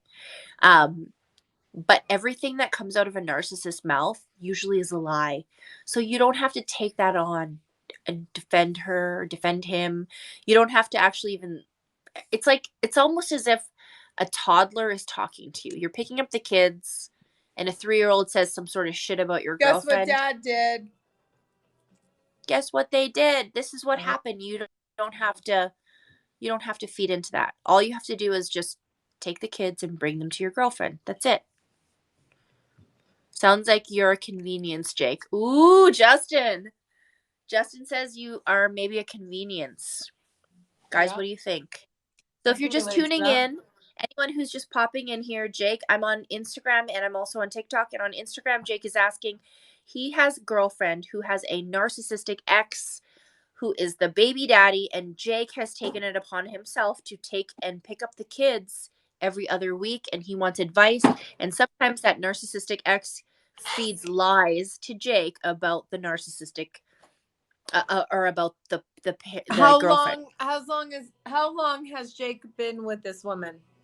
Yeah, how long have you been with her? Because that's kind of matters a little bit. What's a convenience? You're the convenience. What somebody's saying over here, what Justin is saying over here is that you're a convenience for your girlfriend. Yeah. Dating a baby mommy is like playing someone else's saved game. Ooh. I mean, I'm not a gamer, but that kind of I'm rings true. technically a baby mommy. I'm a baby of that. mommy. I'm a baby mommy. But if I'm dating a guy, I'm not gonna get them to do shit for me for my kids. Like I'm not. No, exactly. Yeah, I'm I'm not not gonna. like. I'm way too independent for that. They're not playing a Yeah. paused game of mine. What do you guys think it means while we're trying to figure out Jake's problem? What do you guys think it means that like hate I hate when a man wants to like threaten me, bribe me, give me, or tell me about a gift he wants to give me? What do you mean? Like when I receive a gift, I hate it. I'm the same. I automatically think that they're like, oh, they're love bombing me. They want me to be obligated to like continue to talk to them because they sent me something. Or if they sent me something after I've already gone to that point, then I'm like, oh, they sent me something. You know? Or there's the next level of I really like her, let me send her a little something, and you're like, you try to like make it come off as cute, and then they have to do some like douchey text message, and you're like, you bought me something. Okay, I think gifts are just gifts. When you send somebody a gift, you don't expect anything back. Gifts are giving. If you gift somebody expecting something to be received, that's not really a gift, right? Mm-hmm. If I'm going to give you something, I'm just going to give it to you and I'm not going to ask for anything in return. That's just like sending a plant to someone and saying, here, have a plant. It's yours, right? It's like giving somebody a text message and saying, hey, I hope you have a good day versus how was your day, right? Like, big difference. So when you send a gift expecting something back, you're giving an empty box expecting them to fill it up and give it back to you with accolades, with acknowledgement, with, hey, thank you for the gift, or hey, yeah, this is great.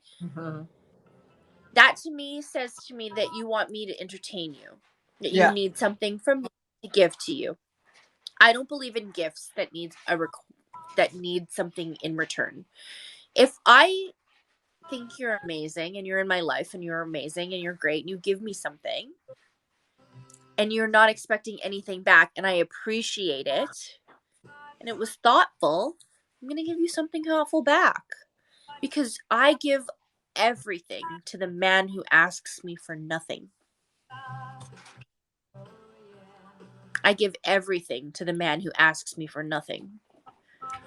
Not going to give anything to someone who expects some shit from me.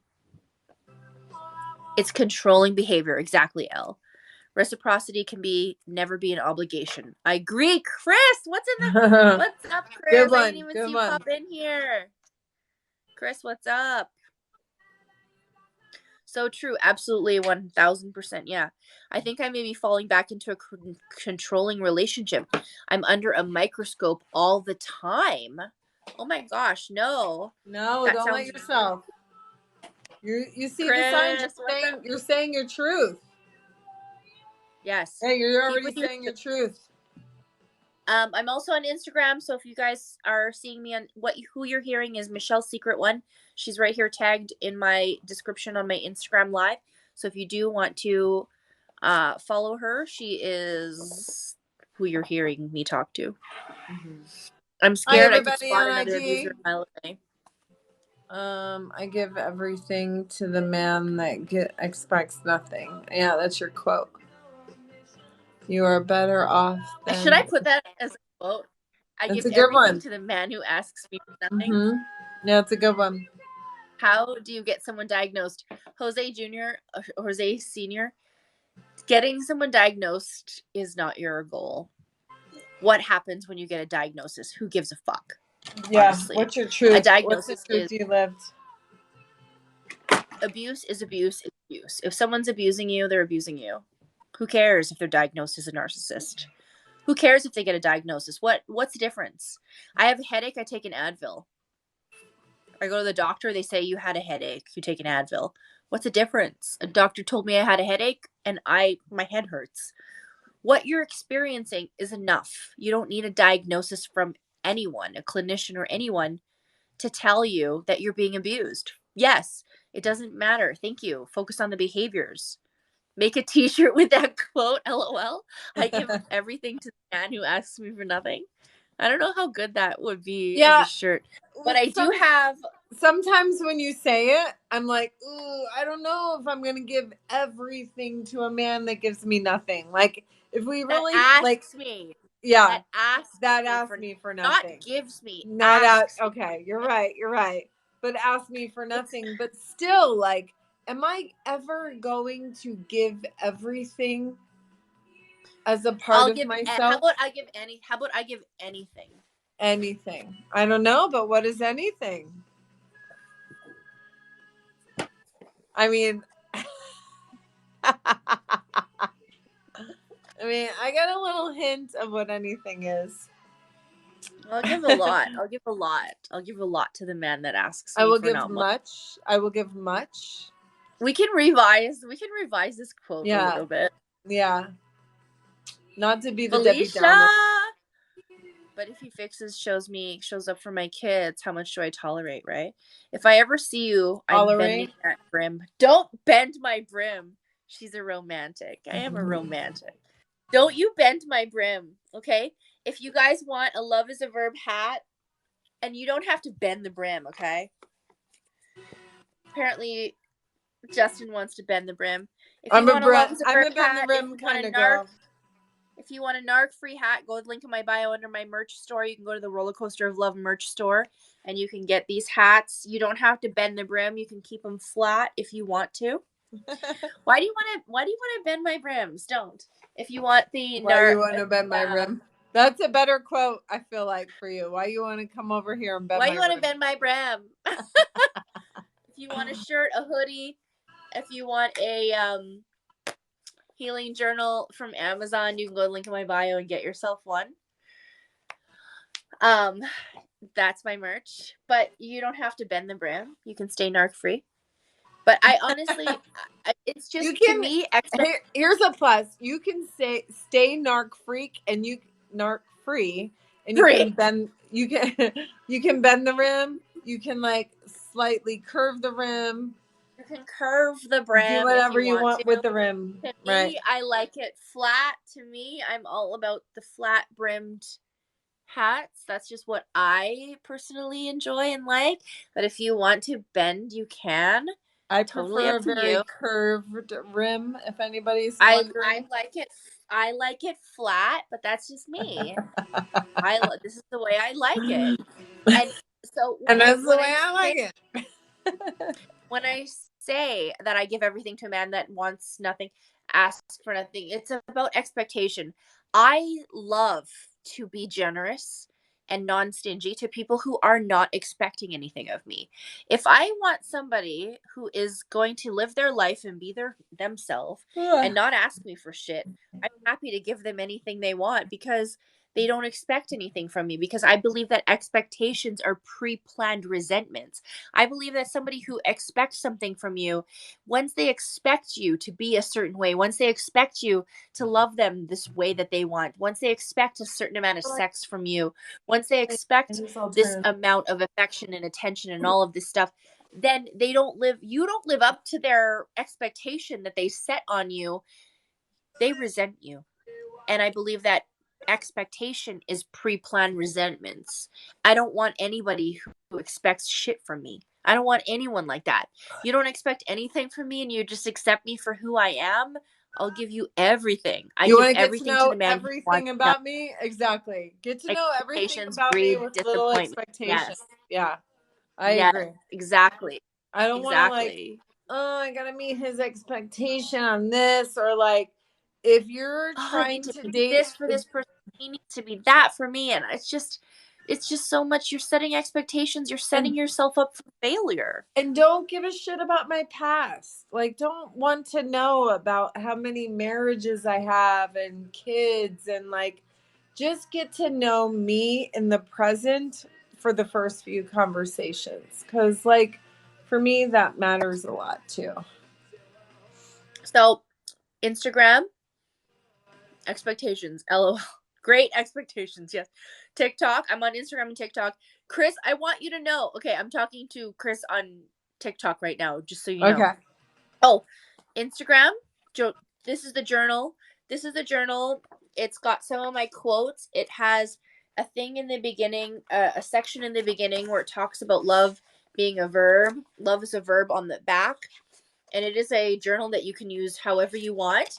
A little bit of an intro and a little prompt. And then there's a spot for your freedom date and an explanation and a description of what a freedom date is, and you can put your freedom date in your name in the beginning of the journal. You can get the journal on the link in my bio if you're interested in getting this journal. You can find it on Amazon. Okay, you can look for Rossana Faye, or you to Rollercoaster Healing Journal. But yes, Riza, you can find it right here on the link in my bio and purchase this book. But I want to ask Chris. I want to tell you, Chris, do you remember you were on a live with some people and I just showed up in it? And I really felt like they were being really bullying. They were bullying you on your own thoughts and feel. I don't know if you saw me in that live. I was giving you gifts because I was like, I did not like that they were bullying you. I just wanted to ask Chris if you remember that. Love it. Thank you. You're so welcome. It's right here. Kind of a not even attached to this live, but I was just curious. Yes, do you remember that? Yeah, I was like not loving how they were treating you on that live, and kind of bullying you and almost like pinning you into a corner, an echo chamber. I wasn't loving it. So I was like, I just wanted to show you support. I was just sending you gifts, and I was like, I didn't really like that. So I just found it to be really weird. Gotta go to sleep. Self-care. Yes, self-care. Knowing your body, knowing when it's time to rest. That is self-care. 100%. 100%. Did your pizza delivery guy get there, Ro? Yeah. I mean, Yeah. my laundry got folded, which is nice. And did the other stuff get tidied? Yes. No. Good Nice. stuff. There's a chocolate mint pillow. A chocolate mint sitting on my pillow right now. Oh. I love that No one video. needs to know what that means. So if you're just tuning in on Instagram, I'm also live with Michelle Secret One, who's tagged right here if you want to follow her. We are both thriving from narcissistic abuse. We are both healing out loud, sharing our experiences. We're both coaches in the field. We can help you heal from this. Definitely. You are not alone. We hear you. We see you. You are validated. Your experience is believed. We can guarantee that one of us or all of us have felt what you've felt and have gone through what you've gone through. And even though you felt alone and isolated, and the narcissist pinned you against everyone in your life to make you feel like you're the only one experiencing it, you are not the only one experiencing it. We've experienced it as well. We've got you. We want you to know that, okay? You're not alone. You're on this healing journey with us. We're healing together, and we're here to help you not feel like you're the only one in this world experiencing this. You know, it's about community. We're here for you. Facts. Facts. No judgment, Facts. just to be honest and curious. Big facts. Big facts. Huge What did facts. we not cover? Did we cover everything tonight? I think 8, we got 9, them. 10, 11. We've been on for 3 hours. We got through everything, hey? Yeah, and I've been up since 4 a.m, so I'm tired. I'm ready to go night night. I love my tribe. I'll see you guys on I'll see my tribe on Saturday. We'll see y'all very soon. Are you going to bed Have too? a good night, guys. Yeah, well. Yeah. I'll talk to you tomorrow. I love you. Okay. Love you guys. Good night. Bye. Night. Night, night.